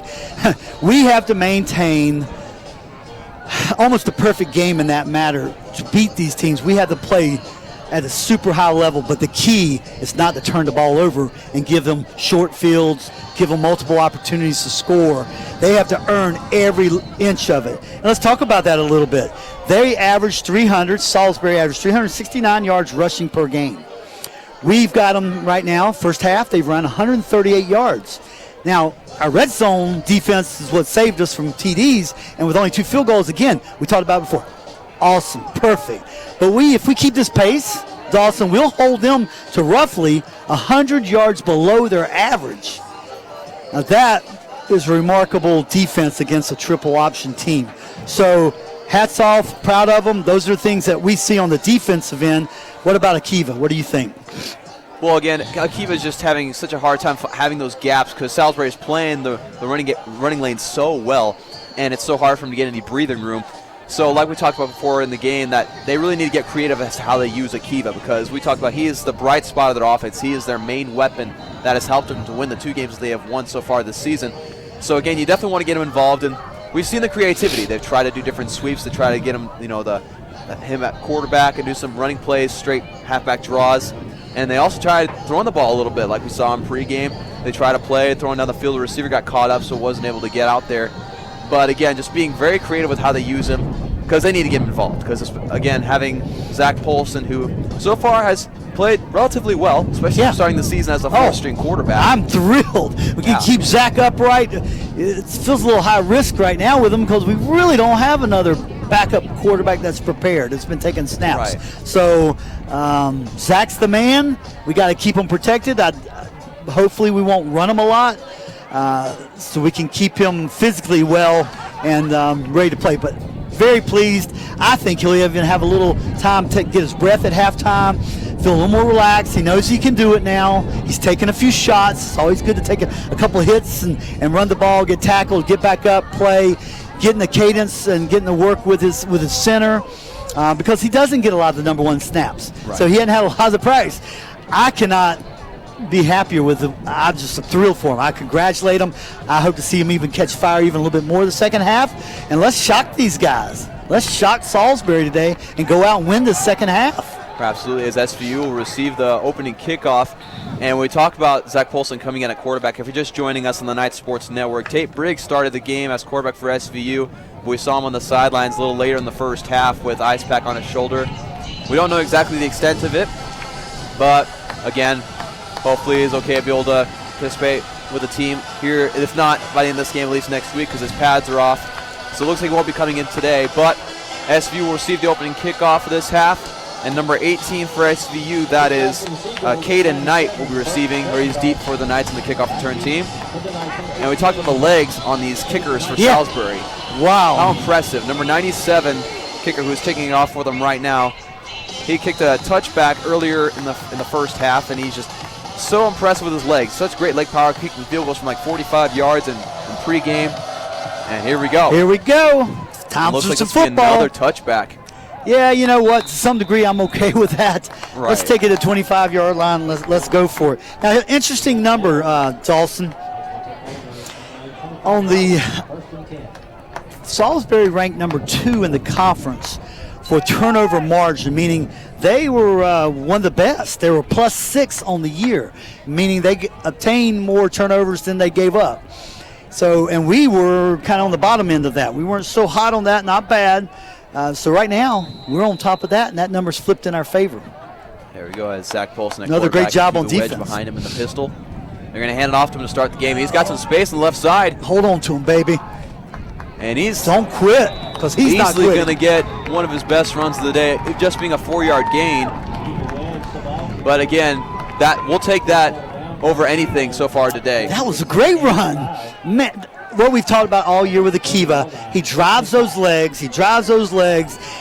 And did you watch number 5 on Salisbury? All he was doing, the other two guys were wrapping him up. All he was doing was trying to steal the ball. All he was doing was trying to pull it out. And Akiva is so strong to grip that ball. Great first play out of the half. Zach Polson again in the pistol. He's going to hand off to Akiva again. He's got a lane. Oh, he picked it. There you go. Closed up pretty fast after a 2-yard gain. Looks like that was number 55 for Salisbury, and on that tackle, that is. Our line is working hard, and I'm proud of our offensive line. We need to call their names out before the day's out, but they're working. I know big number 70 on the end. They're creating little holes, but boy, Salisbury closes them up so fast. And that was Patrick Bernardo who was able to get that tackle for Salisbury, the junior from Potomac, Maryland. 3rd and short, though. This is what we've been needing. Polson just a little pass. He's got him. And that's intercepted by Salisbury. Come on, get him. Push him out. Push him out. And push Polson him out. Able to push him out of bounds. That was number 35 for Salisbury, able to make the jump on that pass. Michael Rice, the freshman from Damascus, Flags Maryland. everywhere. I think we've done something after the play, I'm afraid. We'll see. Wow. We're just talking about that turnover battle. But we do have a penalty marker on the field around where the pass was intercepted. Well, I think it was after the play, Dawson. I think you might see we might end up getting unsportsmanlike conduct on us. I'm afraid. They had a little tussle going. And number 38 on their team, I think, pulled. It's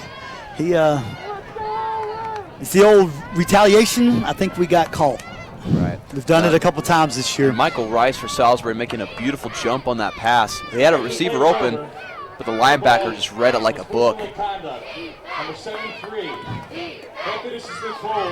Number 73. He was very frustrated, and he got caught. That's Ben Kabzinski. Yeah, Ben got tangled up with their halfway to the goal. So, well, we've been tested prior. Now we're really being tested again. What are we? About a yard and half? What are we? I can't see. Yeah, so Ben Kabinski is a very passionate player. I know him. 3-yard line. Just on campus. He's just very passionate about the game. And we're on the 3-yard line, 1st and goal for Salisbury. A good hustle on Zach's part. Threw a bad ball. His eyes locked in on his receiver. But at least he got our man out of bounds, gives us a chance. We're going to hand it off to number 3, Mike Ryan Mofor. That's a touchdown for the Seagulls. All right, we started off so well with the half. That's what turnover will do to you deep into your own territory. It really will. And again, that such momentum shifter, like we talked about going into halftime. SVU had all the defensive momentum, and then all of a sudden that's taken right away with that turnover, the interception thrown by Zach Polson. Again, it was a great idea, great route. Just the linebacker made an incredible play. And that PAT is going to be good. And that ball's going to go all the way into the trees. Zach, you just can't ask for so much. He will learn over time. And he actually had some time on that play. We actually were blocking well, gave him a little protection. He wanted to get out quickly, but he had locked on his receiver. He locked dead on. And that linebacker, all he's doing is reading our quarterback's eyes. Exactly. And for an experienced seasoned linebacker, it was a gift to him. But you know what?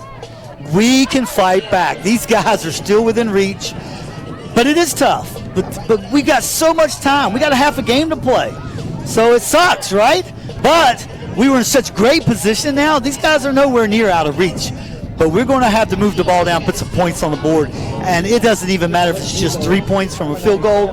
We need to show we can move and somehow move the ball on them and then score, put some points up there, and then let our defense turn them over another couple times. Right.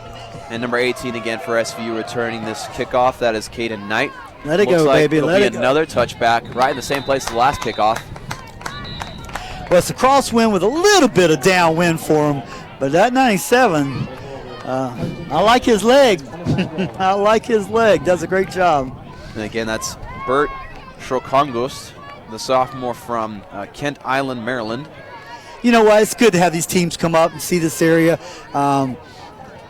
Salisbury's been. I've met a few of the coaches coming and going today, and actually even saw some of the players outside my hotel last night. I went to the convenience store, and a few of the players milling around, being good guys. So it's good to have a good team down here visiting us. Zach Polson's going to hand it off to Akiva. There you go. That's our biggest run of the day.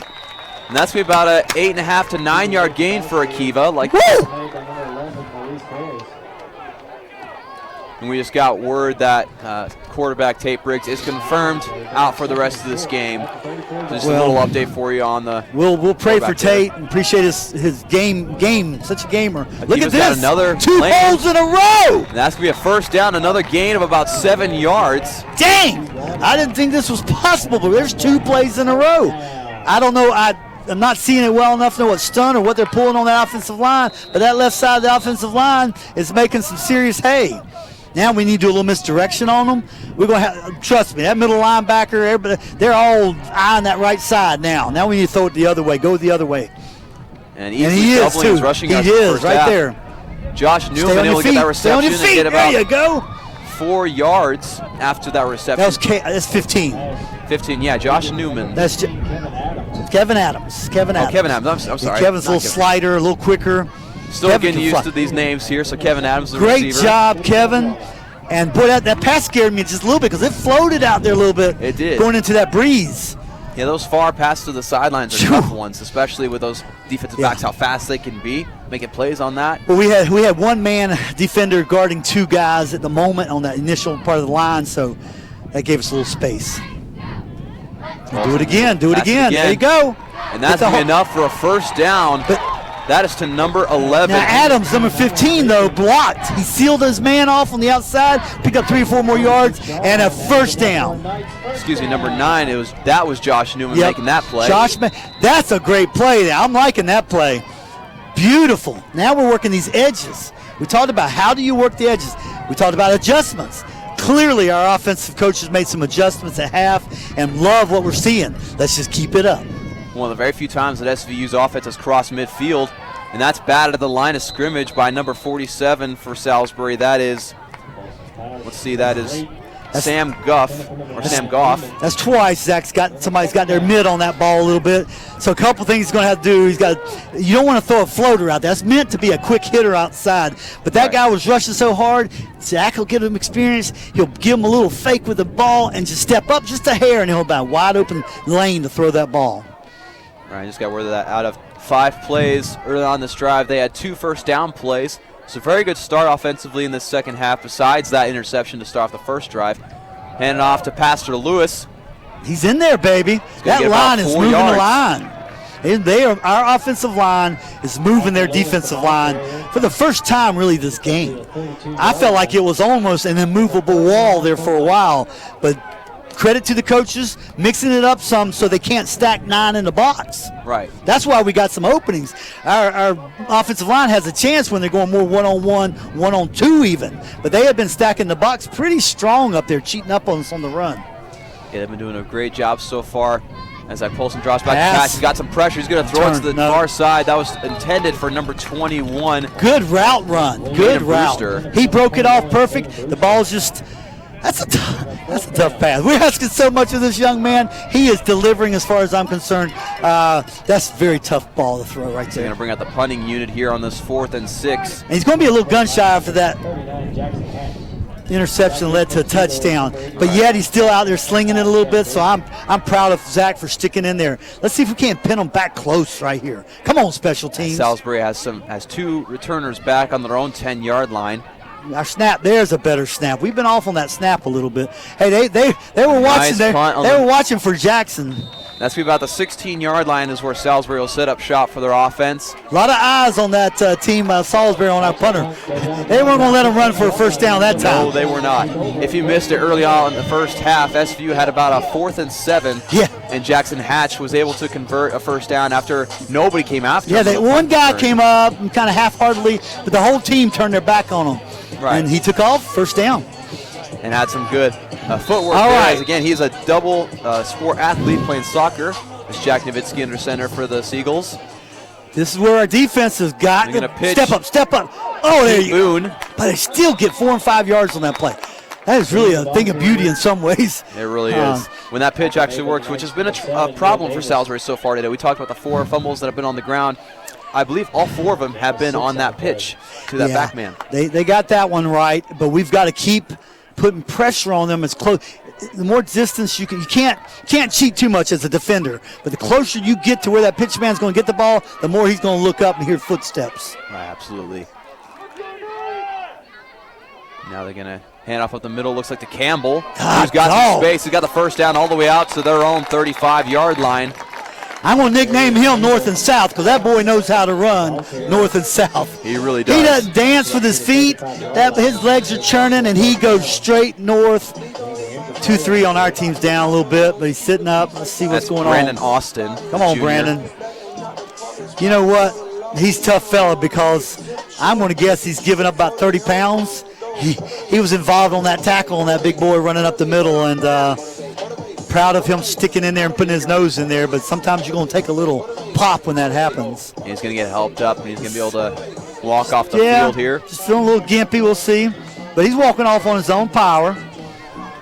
Our trainers do a great job. We don't talk about everybody, but our trainers, our coaches, all the staff that puts this event on, our own stats people, our own, your brother Asher's our producer, Josh on all the technical stuff. Man, these guys have put on a great production. So, folks at home, I hope you appreciate everybody who works so hard to put on such a good broadcast.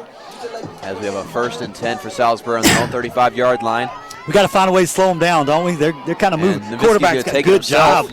Guys. About a 4-yard carry here. Yeah. We need a tackle in the backfield. We need a fumble on the ground on the pitch. Boy, that's slow and sure, isn't it? That 3 and 4 and 5 yards. And those of you back home, if you're wondering how Salisbury runs this triple option so effectively, well, this school's done it for 20 years under the same head coach, Sherman Wood. For the past 20 years, they've run the triple option every single year, and I'm sure every single year perfecting it more and more and more with the new. They're trying to pass. I hope they do that more often. They got some pressure there, as it looks like the ball came out. They're calling them down, but I love the thinking. Right. Aggressive defense. Strip, strip, strip until you hear the thank you so much.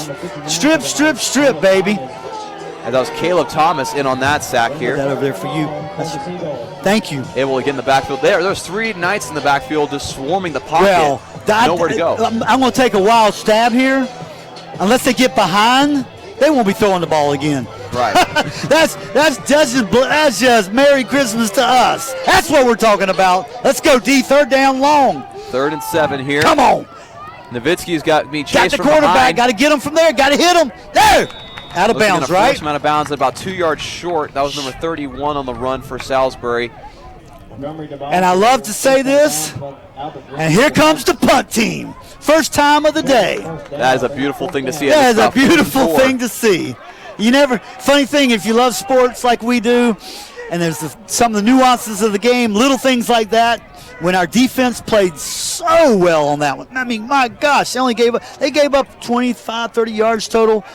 But to see the punt team of the opposing team that hadn't even punted today come out, Merry Christmas, hallelujah, let's roll. It's Pastor Lewis, one of the backs, back to return. Big return, let's go. And hey, we came after that one. Yeah, it's not like SVU hasn't held them to 4th downs. It's just stay been away, they've gone for it, and they pin us very deep. Yeah. At SVU's own, looks like it's going to roll end up to the 3-yard line. Little wind assist, I think. What a roll and a bounce for the Salisbury punt team. That punt, that's going to help his average. I mean, that had to be net, what was it? That had to be 55 yards, 58 yards. And that's going to make these tough. Well, we like a challenge, apparently, so here we go, offense. Key down here, hold on to the ball. Absolutely. Move it, get a first down or 2 if we can. And if we have to, let's just punt it out of here and reverse the field. But we got to hold the ball. We really do. As, again, we talked about the struggles that SVU had in the first half running the ball, being backed up this far. And, of course, you see them lining up in the I formation. Not going to do shotgun backed up this far back. That's just asking for trouble. Yeah. Zach Polson under center. And a handoff to Ethan. Get outside, Ethan. Oh, somebody got one jersey. Just one little shoulder jersey hold on him. As Ethan Workman, the running back, the freshman, getting the handoff. Going to get just back to the line of scrimmage, make it 2nd and 10 on their own 3-yard line. Salisbury, of course, they clog up the middle like we've talked about, but they are moving sideline to sideline extremely well. They got a lot of speed on there. They really do. Really a remarkable defense they have. And they are going to line up in the pistol formation here.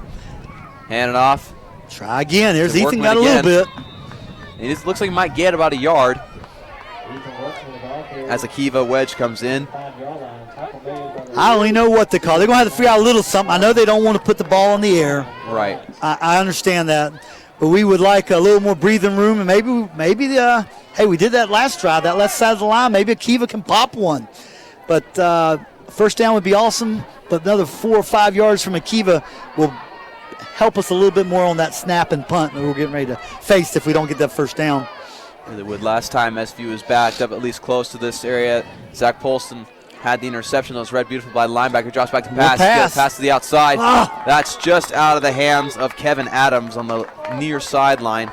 That'll make it 4th down and about 8. And, of course, the punting unit will come out in this situation. Well, let me tell you, that Zach did a good job. He was going to put it, I guarantee he was going to put it where nobody else was going to get it but his receiver. It might have been literally just 6 inches too far out. Kevin's got good hands. He got his fingertips on it, but wasn't quite there. But I thought it was a pretty good shot at it. I think it's a good play call.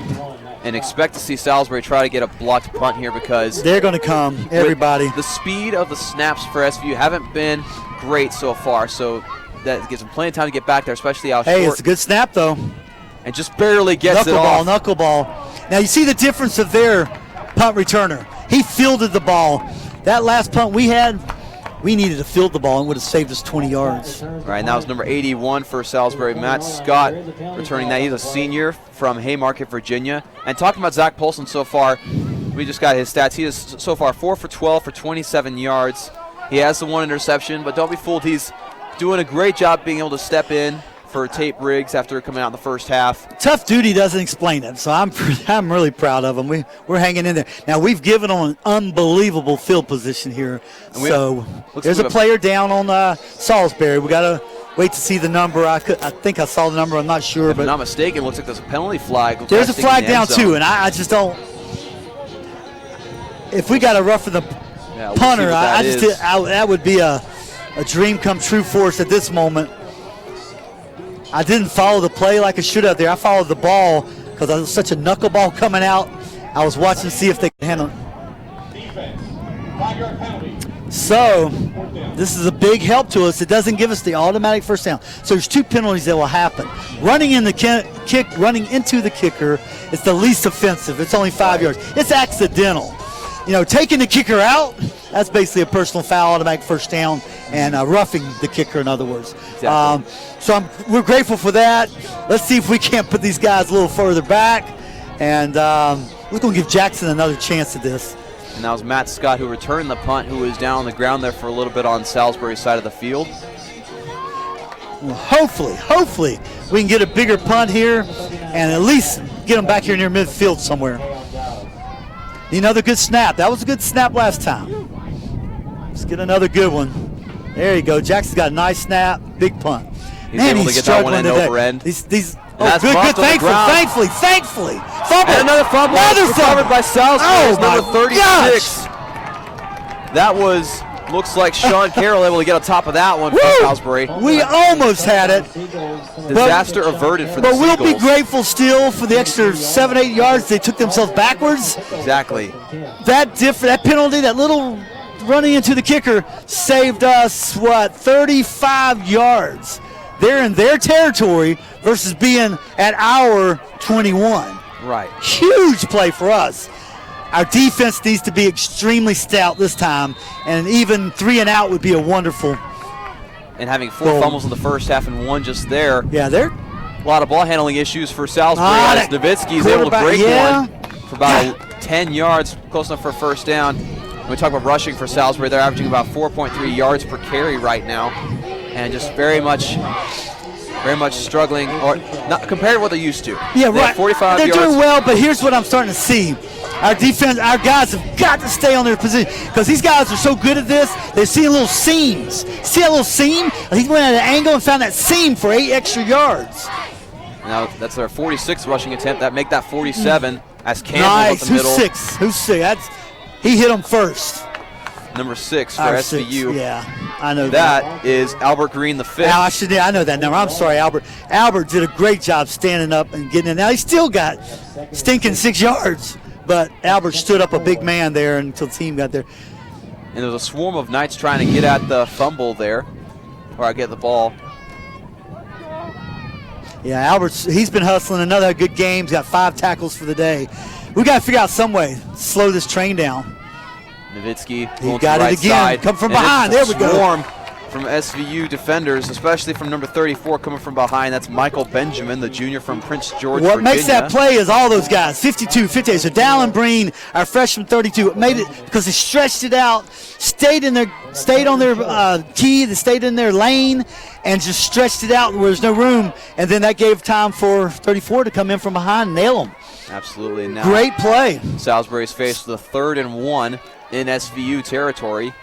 That'd be nice for them to put it back on the ground. Let's do another toss or something. Let's go back to pass. And off to Oh, Campbell, big and man, he's going to big just man. lean over the line. That man leans and falls, and he gets 2 yards. Yeah. It's about as effective as Tom Brady's quarterback sneaks throughout the years. You see instantly 2 yards at least. Yeah, we're playing very well on the interior. Well, the whole defense is playing great, but And keep trying to figure out a way to turn them over. Neil Davis has 8 solo tackles and 6 assisting tackles.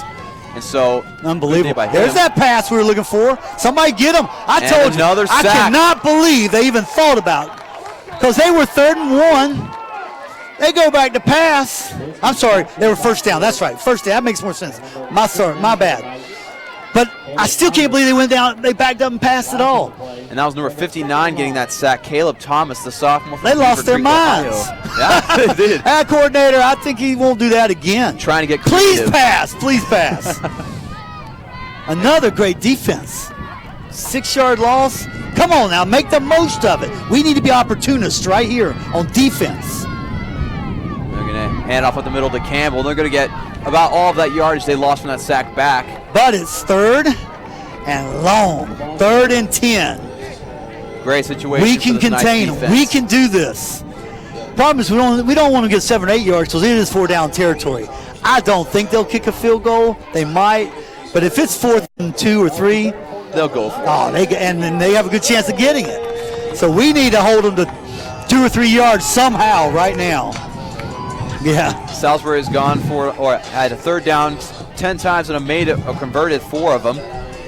And so we'll see how many yards they're able to get here as a drop back Pass again. We need to put some and more pressure. There you go. Get some Almost stand up. got taken down again. Oh shoot! Oh! They let him get behind him. He did. Number 4. Yeah, Mika. 4 got he was torn. He coming up for the run, but then he got burned on the pass. Doggone it. The refs are discussing something Well, here. he at threw around his the hat 10-yard line. down. I think he was looking for. He possibly stepped out of bounds. Got a penalty marker on the field. Oh, yeah, might have gone past the line of scrimmage, but Touching. Offense. illegal. Place in the previous spot. Loss it down. Illegal touching. I love the loss of down, but illegal touching. I got the NCAA rules here. That's a good one. Let me see if I can find that penalty. He went. Oh, there. That's why I was wondering if he'd run. That's why he threw his hat down. Assuming that's where he stepped out and came back in. Well, look at that, team. Look at that, Dawson. 4th and 10. It's beautiful. Now the punting unit's back on the field. 2 in a row. That's Let's beautiful. make a habit of this. I'm enjoying it. Now, We're talking about that rule about illegal touching. Again, if a receiver goes out of bounds and comes back in to receive a pass, that is technically illegal touching according to NCAA rules. Just for you fans back at home. yeah, we always talk about, hey, he ran out of bounds, came back in, can't do that. But illegal touching sounds a little more formal. I'm impressed he punted that. I was afraid he's going to do a fake. And it How far looks is he like going to they're run up gonna the mark that line? Let's punt see. at about- Keep coming, baby. Keep coming. Keep coming there, Mr. Ref. I think he shanked it a little bit around the 20-yard line. He was trying to coffin corner it out of bounds, but wow, they gained, 8 yards on that punt net, right? Yeah, close to the first down marker that it eventually was. They didn't hardly. Way to go, defense. Now, offense, We need a little lightning in the bottle of this series. What do you think? We really do. Something Zach, good's going to happen right here. we need to take a couple shots down the field with Zach Paulson. We need to get good protection for him. We need to call a couple offensive plays they haven't seen yet. Something that definitely gives us a shot. Not looking for an easy interception, but look for something that they haven't seen, a little pass here that they haven't seen a play yet. And whatever they did in that second drive of the second half, they need to do that again. And so far, SVU has not crossed the 50-yard line in this half, and so SVU looking to break that here in this drive and make things interesting. If they're able to at least get a field goal, or if not better, a touchdown, as Pastor Lewis had that handoff. Pastor took a lick. I'm proud of him for holding on to the ball. He really took a shot there. Really did. A couple players for SVU have taken great shots today, as Salisbury is a very hard-hitting team, very competitive. Olsen rolls out to his right side. Again, real safe play. Ooh, that's a forearm. Man, I tell you what, that's a forearm shimmy. That's not allowed anymore. But the sophomore for Windermere, Florida. Great play. That little sprint out. We're trying to keep him safe, right? Keep him from being a sack. Any kind of sprint out, he seems to throw the ball well. Keep it short. Let's do it again. We need 6 yards, though, don't we? 3rd and 5. They're on 25-yard line, trying to get the hard count. Come on, count. fellas. Move these chains for us right here. Looking back at the play cards here on the sideline. Look at the clock. So we got to put a few points up. We've kept these guys in. We've made one critical error that cost us a touchdown. But other than that, look at this game we've played. I swear to goodness, somebody called a timeout, I hope. Looks like SVU might have called it. Good job. They were confused. Hey, I'm impressed that we hadn't had to call one before this. Zach coming in. He is really doing well, getting the plays moved in from the sideline, sent in to him, getting them to the team. He really has played an outstanding game under duress. Exactly, under the circumstances of Salisbury, again, being one of, if not the top defense in the NJAC conference this year, and to be expected to come in this situation and to play at least half as good as he has, that's something to celebrate if you're the offensive coordinator. It gives us a lot of hope, a lot of excitement. We don't know how Tate's our #1 quarterback. Don't know how long he'll be out. But being a freshman, we need to develop a couple more quarterbacks. That's the nature of the game. Injuries happen. We need a different look quarterback. I think he's given us a different look, give teams a different look. A little quicker, does a sprint out very nice, throws the ball on the run very nice. I don't know what the yards are so far on this half of rushing, but we're keeping these guys in check. We have got to get a first down here. We can do it. Involved as well, as he has 39 yards on 12 attempts, 3.3 yards per carry. I told you, if he runs 50 yards today, it's going to be a banner game for him. Bolson. Nice little pass. To the far side. Oh, give me something. Give me something. Nope. Almost completed to number 82. That was Skylar Johnson. We had the perfect view, though. That was a hand in the back a little early. Good defense. Thought it was a little bit of a push there before the ball got there. That was a good ball, though. It was a little high and floaty, but gave a chance to go up for it. Absolutely, and didn't put it in harm's way. And now Jackson Hatch will be back to punt, this time in a far better situation than he was earlier when he was in the back of his own end zone. And Jackson, like I said, he's a little hurt, and I feel like we're seeing it. He's boomed some bigger punts this year, and I want to see him get his foot into one right here. We've seen a lot of low knuckleballs, unless he's doing that on purpose. I don't know. And he's got a game after this game as well, being a triple header here. Get him right there. Don't let him go. That was number 17 for Salisbury, having a pretty strong return. That was Kyone Giles, the sophomore from Rockville, Maryland, went to Northwood High School. And so Salisbury will set up shop at around their SVU's 43-yard line in favorable field position for the Seagulls. Lika's got 4 solo tackles today, 5 assists, playing a great game. So we'll see if strong, quick linebacker for us, Lika. We got to stand up again. We don't have a choice. Our defense has got to deliver again. And off to Campbell. Beautiful. About a 3-yard gain. I don't even think he got that this time. Yeah, he close. God, he takes 2 steps and falls forward. It's 3 yards. But that's better. They're getting their eye on him. We've rotated our defense fairly well. You mentioned this early in the broadcast, Dawson, that triple option can really wear down a run defense or defense. But I think our guys are fit. I think we've got a good rotation going. I think we'll be there to the last second of this game. And that's all credit to coaching by the coaching staff here at SVU, making sure your players are in shape and able to play all 4 quarters as Nowitzki got leveled. Great hit and stood him up. And able to stop him after about a 4-yard gain. That's what we're talking about on defense right there. Yeah, Nowitzki just got destroyed on the pitch, which is what you're expected to be able to take as a triple option quarterback. That was 21. Lika too, hit. and 21. Oh, I'm sorry, 20. Lika did, yep. I was just talking about Lika. He had enough time where he kind of planted and just lowered his shoulder and just the pop he delivered stopped him in his tracks, and we've got 3rd and 4, which 3 and out here would be absolute awesome. That's Pete Boone on the last there carry. Goes that Nowitzki quarterback up the middle. though. He's got some room, and he's got the first down and more inside the Knights' 25-yard line, close to the 24. We've defended that particular play on their triple option. We've defended it well until that one. There, if you saw, there was a gap. It was just beautiful. We missed an assignment. I don't know. Somebody moved out of that slot because he looked left and saw daylight, and he's got such quick feet. He really does. We got to jack him up here somehow, though. Turn him over. We just saw number 27, Tanner Miller, come in for the Knights defense. They're going to hand it off. Oh, there's a good hit, but got to wrap him up. A tough runner there as he gains about 8 yards. Yeah, let's again, Mulfer, the junior from rural Maryland. Yeah, Jason Sayosi, 41, put a good licking on to start with, but one lick's not going to do it. It slowed him up a little bit, but that's it. But way to hit him, Jason. 4th quarter. This game has flown, hasn't it? It has flown by, especially with the way that these two teams like to run the ball. And again, being the end of the 3rd quarter, we would love to see, like you said, the lightning in the bottle for the offense for SVU. Just something to happen to, again, cross midfield and get into the red zone. And we've got to have a couple big plays here and put some points up. But right now, we got to do what we've been pleading for all game, and they've been delivering. Our defense has got to find a way again to keep them out of the end zone for sure. If we give up 3 points here, 16-0, 2 touchdowns, 2-point conversions, I'm a believer. We can tie them up. We definitely can. But a touchdown is going to be extra tough on us. Hate to call on the defense again, but we're going to call them till the bell rings, the whistle blows. We need them to find a way to turn the ball over, knock it loose. Be prepared if they've put another one on the ground. If Salisbury throws another pitch and it pops on the ground, be there for the recovery. But our defense is a very confident bunch.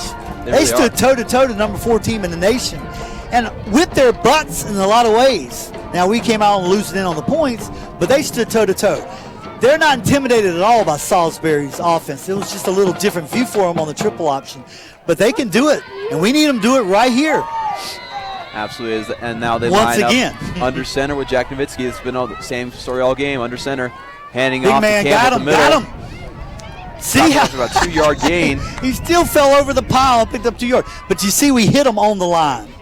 And we have number 8, Simi Maola, in that defensive end. And interesting story, he was our leading rusher last year when we ran the triple option. He was our halfback, and he led the team in sacks as well in 2016. So he's short. Very flexible player as far as position is concerned. We'll talk about something on Simi here in a moment. 3rd and short, Dawson. Come on. Fake, Nowitzki hit him. Pitches it. He did it. Oh, come on. Throw a flag on that corner. Gosh, there was a hold on there. He tackled her.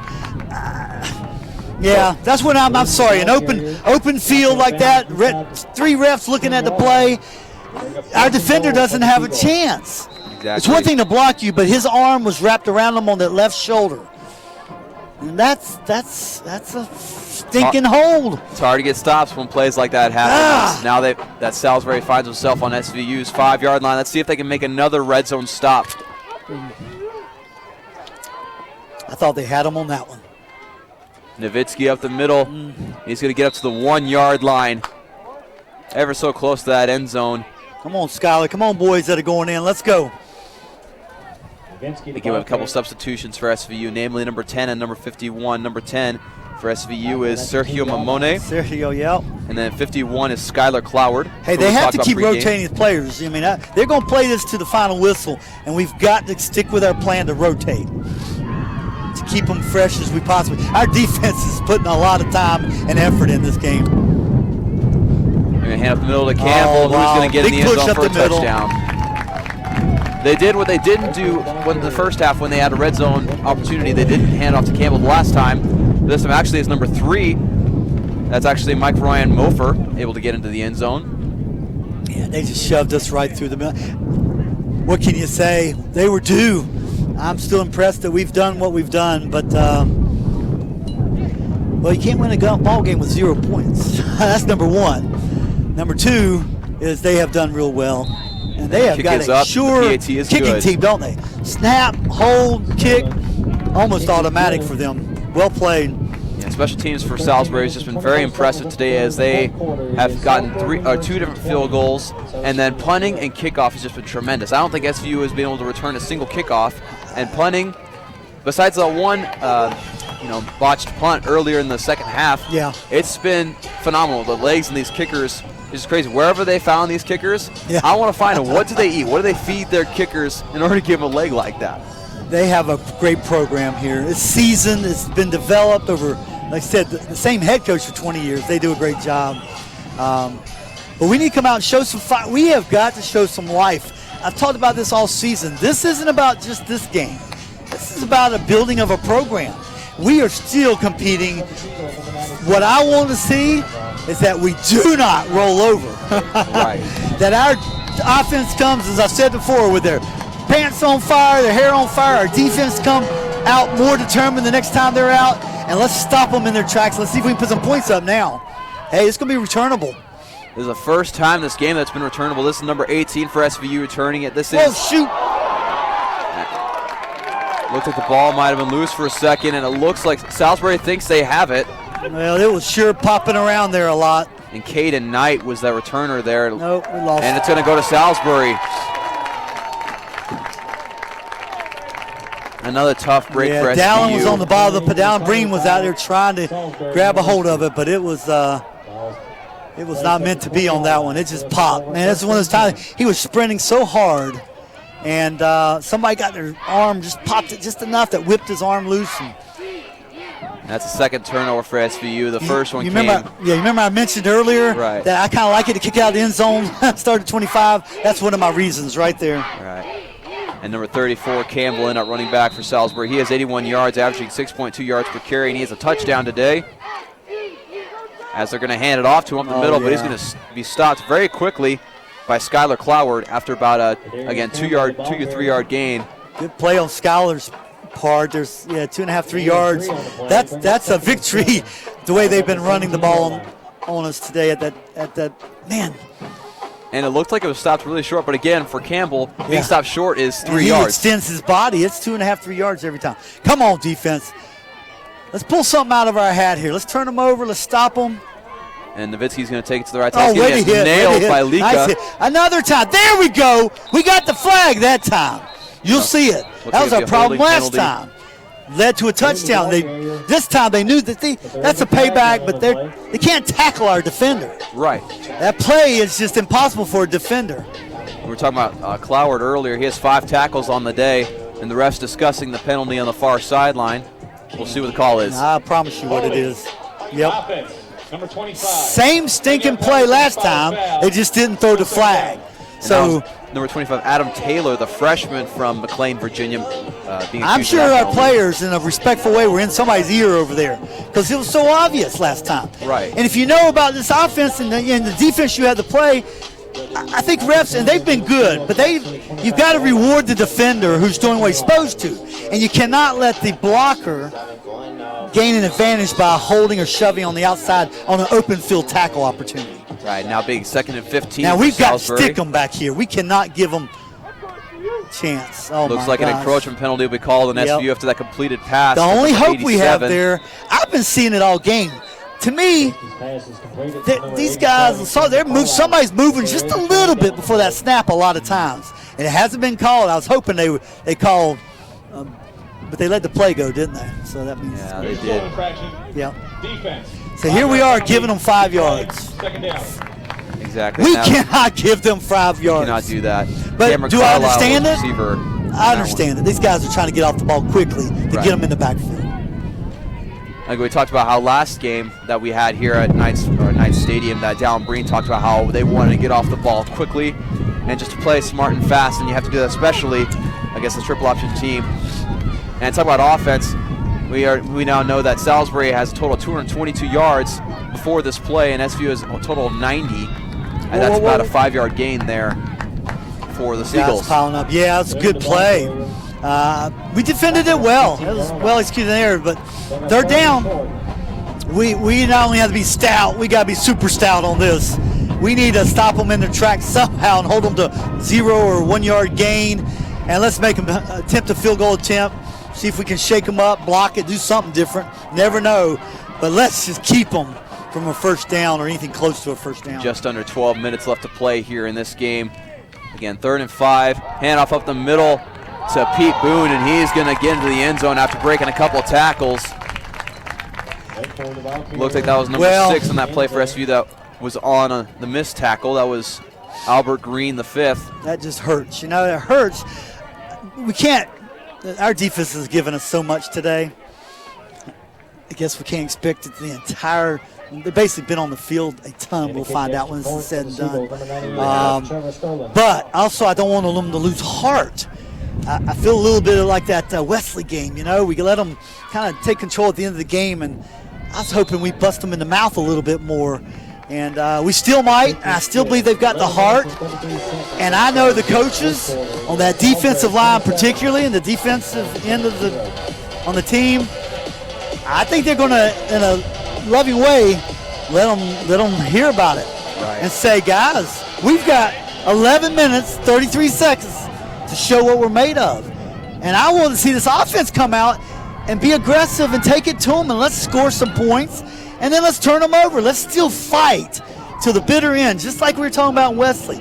And I just want to see us finish a little stronger than we did with Wesley and show we got game all the way to the end. Absolutely. Because I'm proud of them. I think they played a great game overall. There's plenty of reason to be proud of this defense, especially when the team that you're playing defense against has 21 minutes and 21 seconds of time possession. Yeah.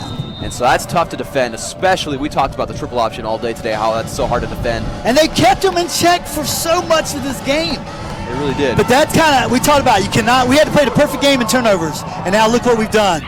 2 turnovers turned into 2 quick TDs. Well, and that'll be another touchback here for SVU. 2 turnovers, 2 TDs deep in the territory. That's what we could not do. Right. And we've done it. When we talked to a receiver for SVU, Caden Knight, he is playing with a broken hand. We just got word that he is that's number 18 from Midlothian, Virginia. That ball near where popped I'm on from. him. Yeah, no wonder that's difficult to hold on to the ball. You mentioned Simi. Simi's a neat guy. We got a lot of players, quite a few, especially Simi's one of them. He's got a lot of things going on in life. He's a husband, a father. Right. I know he's got a child. He's got a birthday party today. It's great to see. I love that part of our team, that we do a whole lot more than just football in our lives. Zach Paulson's going to hand off. We're in trouble there. Stuffed in the backfield. That was Cody Alvaro Thomas with that handoff. We just didn't fool him on that one, I'm afraid. That's a loss of 5. As we are approaching just 11 minutes left in this 4th quarter. Again, we like a challenge, I guess. So we need a first down here. So we've got to put the ball in the air. We're at that point. We got to sprint them out like that again on the side and put it in the air. And you can't help but feel a lack of energy on this SVU offense after just some of these plays that happened. There he goes north-south, man. As that was Alvaro Thomas again on that reception. Got 6 yards. Getting him just beyond the original line of scrimmage. So, I know he's probably spooked. He's getting ready to get hit. Great. I thought Zach got the ball to him fairly quickly. Good play. Loved it. Let's do it again. But our receivers have got to turn and just go north-south. Just that quick. He hesitated, thinking about making a move. That hesitation costs you 2 or 3 yards possibly. You get the ball right now and go north and south. You go straight up the field and see if you can pick up a couple more yards. And now SVU facing a 3rd and 9. We need runs after the catch. Akiva, and he's stuffed behind the line. And before that play, SVU has only gotten 59 rushing yards so far today. And that one being stuffed behind the line, making it 4th and 12. And again, being down 27-0. If you're just joining us, the score does not tell the story of the game whatsoever. SVU has played so well early on in this game, forcing the Seagulls to have put 5 balls on the ground, recovering 2 of them, and playing very strong defensively. It's just been the end of this game where the Seagulls offense has just worn down the defense to a point where they're able to get into the end zone a couple of times here in the second half. And then we had those 2 big turnovers on our part that they took advantage of. Exactly. As Jackson There's a good punt. Punted away from the man. Hit him. Beautiful. Good tackle by number 9, Josh Newman, the receiver, in on that one. It will stop him in his tracks at the 40-yard line. I don't know what our total numbers are, but Josh is playing again for Defensive Player of the Game at this rate. They've had so much, but we'll look at the numbers toward the end. You know, we say only 59 rushing yards. Do you remember what we said the average that they're allowing? 17. Something just ridiculous. Yeah, exactly. So we've done a 3-time multiple. But if you do that, you got to be getting some passing yards to have a chance to win the game. But 59 is not bad for this defense that they've got. Not bad at all. I think that was a great play. Way to go with special teams. We made a big improvement there. Definitely. That was sweet. We talk about Josh Newman. He has 3 receptions for 24 yards, and now Nowitzki for the Seagulls be able to get a 4-yard carry. I misspoke on Josh. I had Neil Davis in my mind for our defensive player. We'll get his numbers total towards the end, but Neil's looking good. He was in on that tackle again. And that'll make it about a 2nd and 6 for the Seagulls. Nowitzki coming under center. Come on, fellas. Looks like they have Campbell in the backfield yet again. Good play, good play. What are we on, 2nd? Come on. And Nowitzki's going to go to the left side. He's going to get close to a 1st down. Looks like they're going to give him enough yardage. And yeah, they'll move the chains. They get past midfield again. Triple option's not played in this country much anymore because they call it an archaic offense. It's not flashy enough. It's hard to recruit big D1 players because they want to have passing, they want to have spread offense, all that. But let me tell you, these guys are so good at it. They run in their sleep because it works. It works. And this team is balled in, and they are executing this in their sleep right now. They really do, and it takes a very intelligent team to run it effectively. There's so many moving parts. Yep. Muscle memory, though. I'm not a dancer in the least. I have 2 left feet, as they say, but it is almost a choreographed movement. And it really is a pretty thing, except when it's beating the pants off of you. Right. If I'm Salisbury's team, the fans, it's a beautiful thing to watch when it's running right. You know, I'm going to have to see you dance one of these days to confirm that. I don't do that. You talk to my wife. I don't even think I danced on our wedding day, so that won't be happening. Big man up the middle. Way to go. And that's Campbell being stuffed after about a 3-yard Dallin gain. got him low, and who's our number 10? Remind me, Dallin, hit him low. Yeah, number 10, that is Sergio Mamone. Sergio got, I don't know why I can't remember. Sergio got him high. And we talked about the triple option before. Again, we talked about the main teams in the country that run it. The most notable ones are Georgia Tech, Army, and Navy. Yep. And Army and Navy, of course, being military teams. Yeah. So they're very disciplined. Right. So it takes some extreme discipline for an offense to run an option offense like this. 3rd down, though. It's nice to. Oh, he pulled it out. He has a beautiful read on their quarterback. And Mamone able to chase him down after about a 10-yard gain. Kind of funny. It looked like the big man wanted the ball. They were wrestling a little bit on that. But number 2 saw the lane, right? That's right. He's not just the quarterback. He is the orchestrator of everything that happens over there. So he's the one that's got all the absolute brain power working. He made the right call on that in the 1st down. All right, now this SVU defense. We're slowing them down. We just got to keep them out of the stinking end zone. Come on, boys. And Nowitzki, the quarterback for Salisbury, has 20 attempts, 40 yards rushing after that play. And he's going to take the ball again for about 4 yards. Man. Make it 2nd and 6. That is steady Freddy business right there. Yeah. Dallin's coming out. He's played super. Tired. Sergio's coming out. That was Mason guys that need a blow. Fatawa in on that tackle, number 49 you see on your screen there. Mason, good to see him in there. Come on, let's stand them up right here. Let's get them 3rd and a good several yards. Make a big play. And they have a new quarterback in for Salisbury. This is number 12, the other quarterback that they've played so far this year. Well, they gave him 2.25 yards. At least we got a 3rd down and 3.5 yards or so. Actually, Frank Pippich Jr. is listed here as a receiver. He is 6 feet tall, 195 pounds from Sewell, New Jersey. They pulled out 34. They're rotating some of their players in. So they got a player down on his knee. He's back up, number 75 walking out. maybe 76. He got stung a little bit, but he's walking off. It's George Morton who is down and now walking off the field for the Seagulls. But don't believe they don't have their starter. They got the bulk of their starters in there. But it is a good time for their numbers, a couple of their number 2s to get in there, get some practice play time in. But that's where pride really comes in. You want to tee off and do not let those guys move the ball on you. Right. Maybe we'll even turn them over. Anything can happen. We need to turn them over, go down, put some points up ourselves somehow. Just about 6 minutes left in this fourth quarter. Yeah, they're going to run it up the middle. First down. That's going to be enough for first down, as I believe that's number 3, Ryan Mofer, getting that first down run, the junior from Laurel, Maryland. With 6 minutes to go, Dawson, I've seen these guys starting to show in their legs. They still got the fire, but they're getting moved 2 to 3 yards. Our defensive line's getting moved a little bit here, and these guys are masters at running, chewing up yards and chewing up clock. Right. And with this game, we talked about how well defensively SVU has played. You got to wonder how they're going to make adjustments throughout the rest of the season and coming next season, as far as offense is concerned, to complement that defense. Because I mean, they'll get there. Exactly. That's the next phase. Right. They're recruiting things we don't talk about during the year much. I know the recruiting's going on. We have a few players here today visiting, so we've got lots of recruits out there we're trying to pick up, especially in that offensive area. Now 5.5 minutes left. It is now 2nd and 9, or 2nd and 8, excuse me. Let's stop them right there. They're going to hand it off up the middle. That's Mofer again. Up the middle, good for a first down. That hole was there, and he is running hard. A first down. First and goal. First and goal at the 10-yard line. SVU back on their heels right now as, again, Salisbury really hitting their stride. Count the many defenders we have, our guys with their hands on their hips. You know, that's one of the signs, you know, they're tired, and it's painful for us. We love these guys, and they're giving it all they've got. But, and they'll learn from it. But it's kind of hard right now. We want to see them stop them. They want it. And the new quarterback up the middle, number 12. Man, that was a sneaky little play there.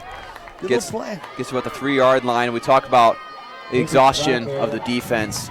As of that play, Salisbury now has 74 total plays and a time possession of just about 38.5 minutes compared to SVU's barely 20 minutes of time possession. They're going to go over 40 minutes. It really will. Holy cow. I'm proud of them, proud of every one of them. You parents and family and friends at home, you make sure, please reach out to these guys, let them know they were outstanding today. Our defense has been outstanding, and our entire team. And if you're still learning about football and trying to figure out how, like, the defense of this triple option, imagine comparing defending the triple option to running a marathon, only maybe a marathon and a half, possibly. As tough as it is for a runner. Football terms, yes. Right.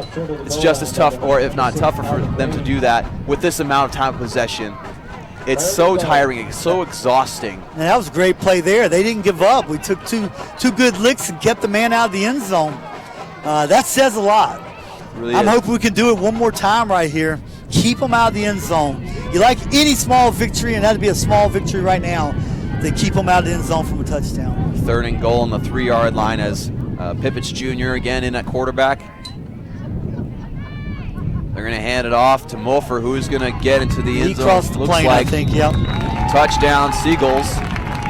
Well, they're going to hit their points average of the day for the season.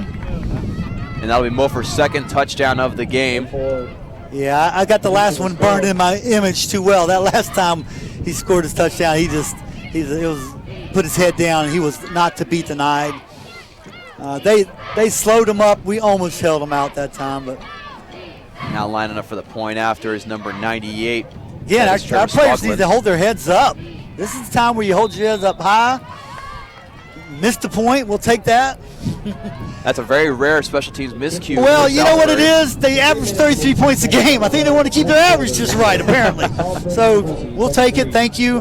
But I'm not making light of anything here. I'm just saying it is a game. Our boys give it their all. I mean, they're going to go in. Our defense especially, they're going to have lots of bruises and aches and pains, and they're going to have hurt. And they're going to be tears even. They will emotionally give it all they've had. But I am still so hopeful and excited about even the rest of this year. They are showing us so much. We've got to keep working on a few things with the offense. Zach's going to have to take a lot of the first reps this week and come back next week, but we need to congratulate all these young men and the coaching staff. And they've done such a good job so far today. Up until the fourth quarter, they held them way below their scoring average, and now just with the exhaustion of defending the option. And now receiving that kickoff was number 18 for SVU. Ooh. And he got met by plenty of Salisbury. He's still on his feet, though. What a tough – he's a tough little man right there. I am so proud of him. He took it from a linebacker. And we talked about Caden Knight earlier. He's the one playing with a broken hand. Busted hand, yeah. He took that hit. I think that when it popped out of that last time, I'm sure he's upset, disappointed himself when he fumbled it. But, man, that'll go on film of showing how tough he is, and he held on to the ball. Yeah, absolutely is. Now we only have about 3 minutes and 10 seconds left in this fourth quarter. If we can get Neil Davis's total numbers, I want to see those for this game. Free play for us. I wish we were throwing the ball. They jumped. He finally got them to jump. They did. As that's about a gain of 2 without the penalty. I'd love to see us now 1st and 5 and throw the ball. Not like deep, crazy throw, but throw us 10, 12, 15 yards down, see if we can break one loose. Right. They're still all around the box. They got 9 guys all around there. I'm hoping we go after them. You've got a real opportunity with 1st and 5. You don't get that too often. Exactly, especially against a quality team like this. And we shouldn't stop coaching. We shouldn't stop playing right here. We should be going for points. And talking about Neil Davis, he now has 19 total tackles, 11 solo on the day. Talking about the impressive day he's had as Akiva, able to get the first down, a 6-yard gain for him. See, I want them to do that play, but they got to throw the ball.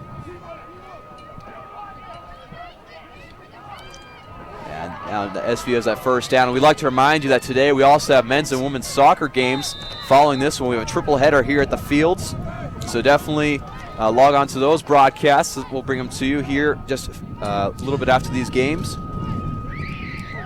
Neil Davis's numbers. Zach Polson able to way to avoid a sack. Tough young man. Way to avoid the sack. Yeah, tough hit to the ground there.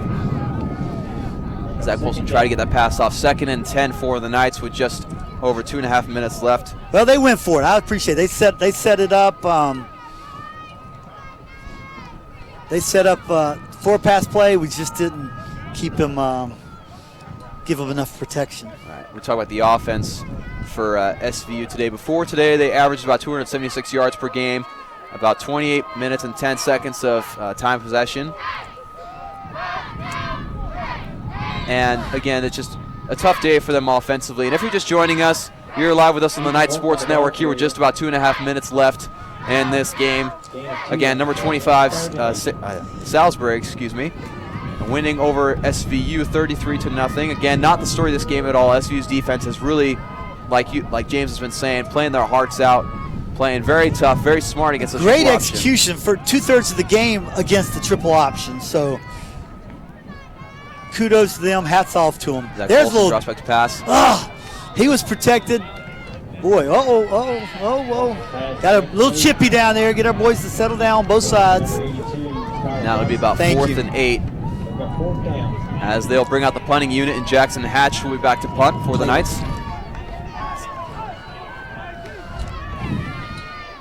Well, that's what we want everybody to keep their heads down. No injuries. Keep our boys. You're so emotional. You're so tired. Somebody throws a little forearm shimmy in the pile. You get a little excited. Our boys are so well disciplined and well behaved.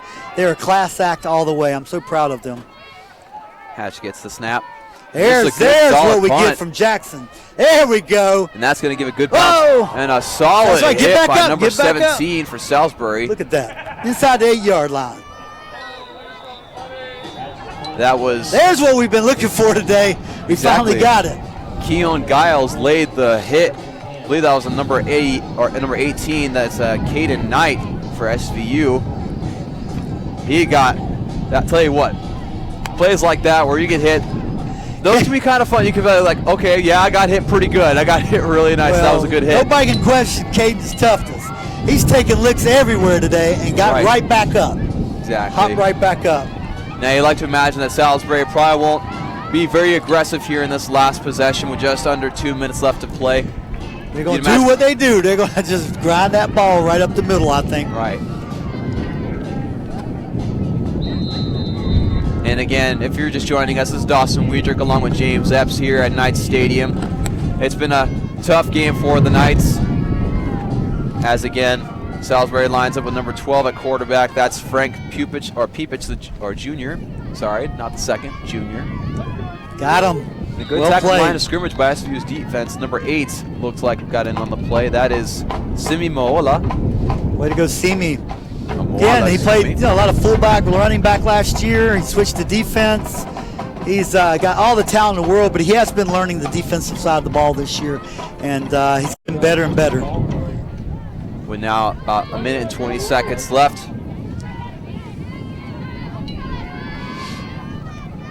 Again, Pipich Jr. lining under center. We haven't seen Nowitzki under center since about Don't let him go. As Pipich breaks one. Come on. Crossing midfield. There you go. Get him right there. Get him. 30. Nice. It needs to be brought down at the 23-yard line of SVU. Boy, there you go. Now they're going to back him up 10 yards, which is nice. I don't really agree with it. He spun the ball. They don't really let him showboat anymore. I'm pretty sure that's what he's going to call. We'll take 10 yards back, but I thought that was pretty docile. Consider that was a beautiful play by a backup. Right. All he did was spin the ball. Yeah. Number 12 of the I'm not big on that. You got to let them express themselves a little bit. Right. He didn't do some triple-double spike. He just got up and spun the ball and didn't say anything to our player. I think they've been class all the way, Salisbury, today, and I think that's it's not flag football, and it's not kindergarten football, you know what I mean?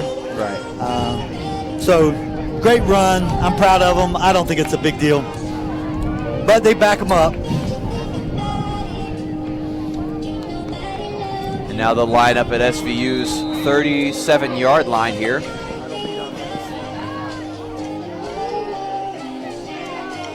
54 seconds of counting. Going to hand off up the middle to number 23. Hold on to these boys, though. Let's get out of this game. Let's close it out. Number 23 is Hopeton Mayer. He is a freshman from Walford, Maryland. They're being a freshman in there. He's fresh legs, and he's excited to show what he can do. That's what people don't understand, too. Sometimes when number 2s or backups get in there, they're not going to, this is not giving up the game. They're going to show what they got, and they're all fresh and young bucks, and they're coming at it. So we've got to keep playing defense through the final whistle. Now they go on the victory. Separate. They go on the victory formation. Yeah, now that's 6 seconds separated the game and clock in the play clock now, as there's only 14 seconds left in this one. Looks like that'll be the last play of the game. Again, SVU's defense fought mightily those first 3 quarters, holding them to just 16 points. But then the fourth quarter came, and Salisbury took over with some mental mistakes by SVU offensively as well as special teams. And on the unfortunate side, this is the first shutout of the year for Salisbury, I believe. We didn't put up any points. That was us. We got shut out for. That's painful, but not unusual against this team. Their defense. We talk about their triple option threat on offense, how tough it is, but their defense is insane. Right. Who averages allowing an opponent 17 yards a game rushing?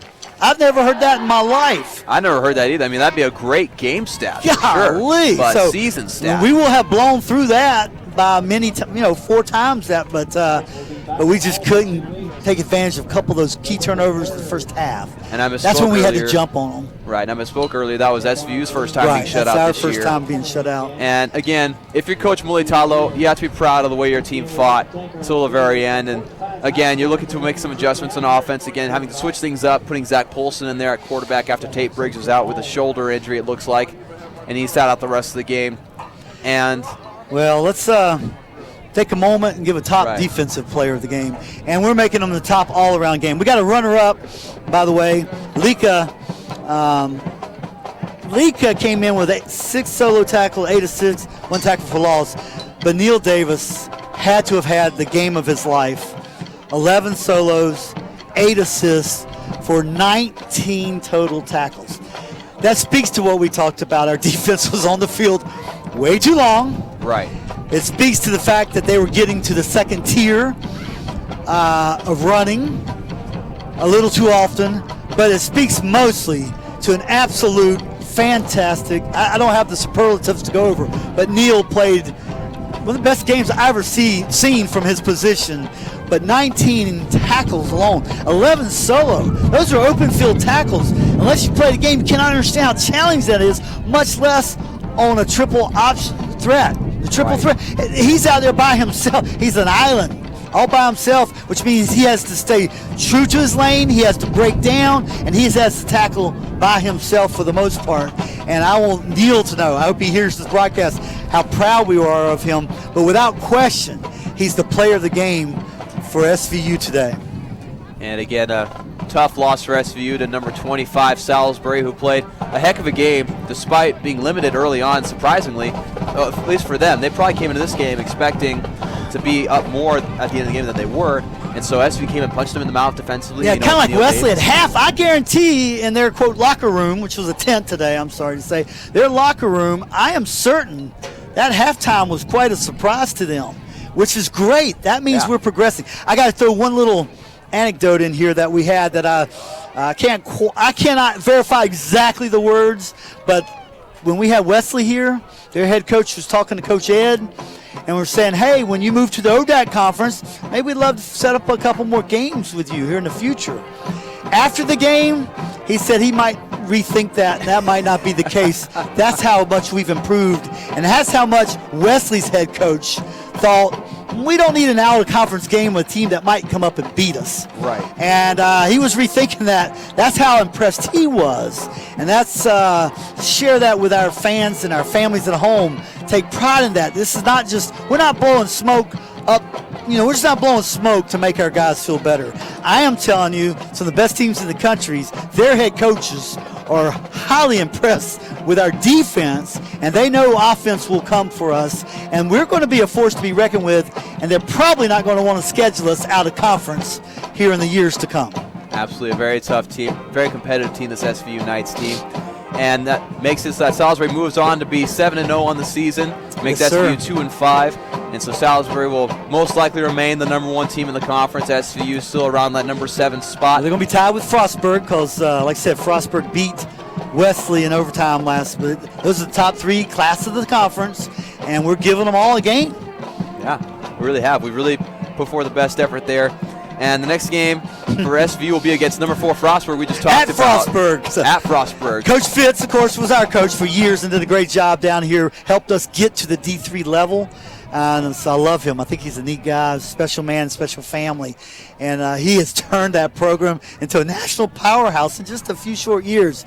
But you play the game. No telling how we'll do. Looking forward to seeing our boys play. And then we'll be home for 2 home games to finish the season, 2 games in which we should come out, take all this we've learned from playing some of these national ranked teams and extract some vengeance on the last 2 games of the year, put a couple wins in to go to the offseason. We still got a lot of great football ahead of us. The skies have cleared. It gives us hope. It's a beautiful day in Virginia. We didn't have any serious injuries that I know of today, and that's prayers answered.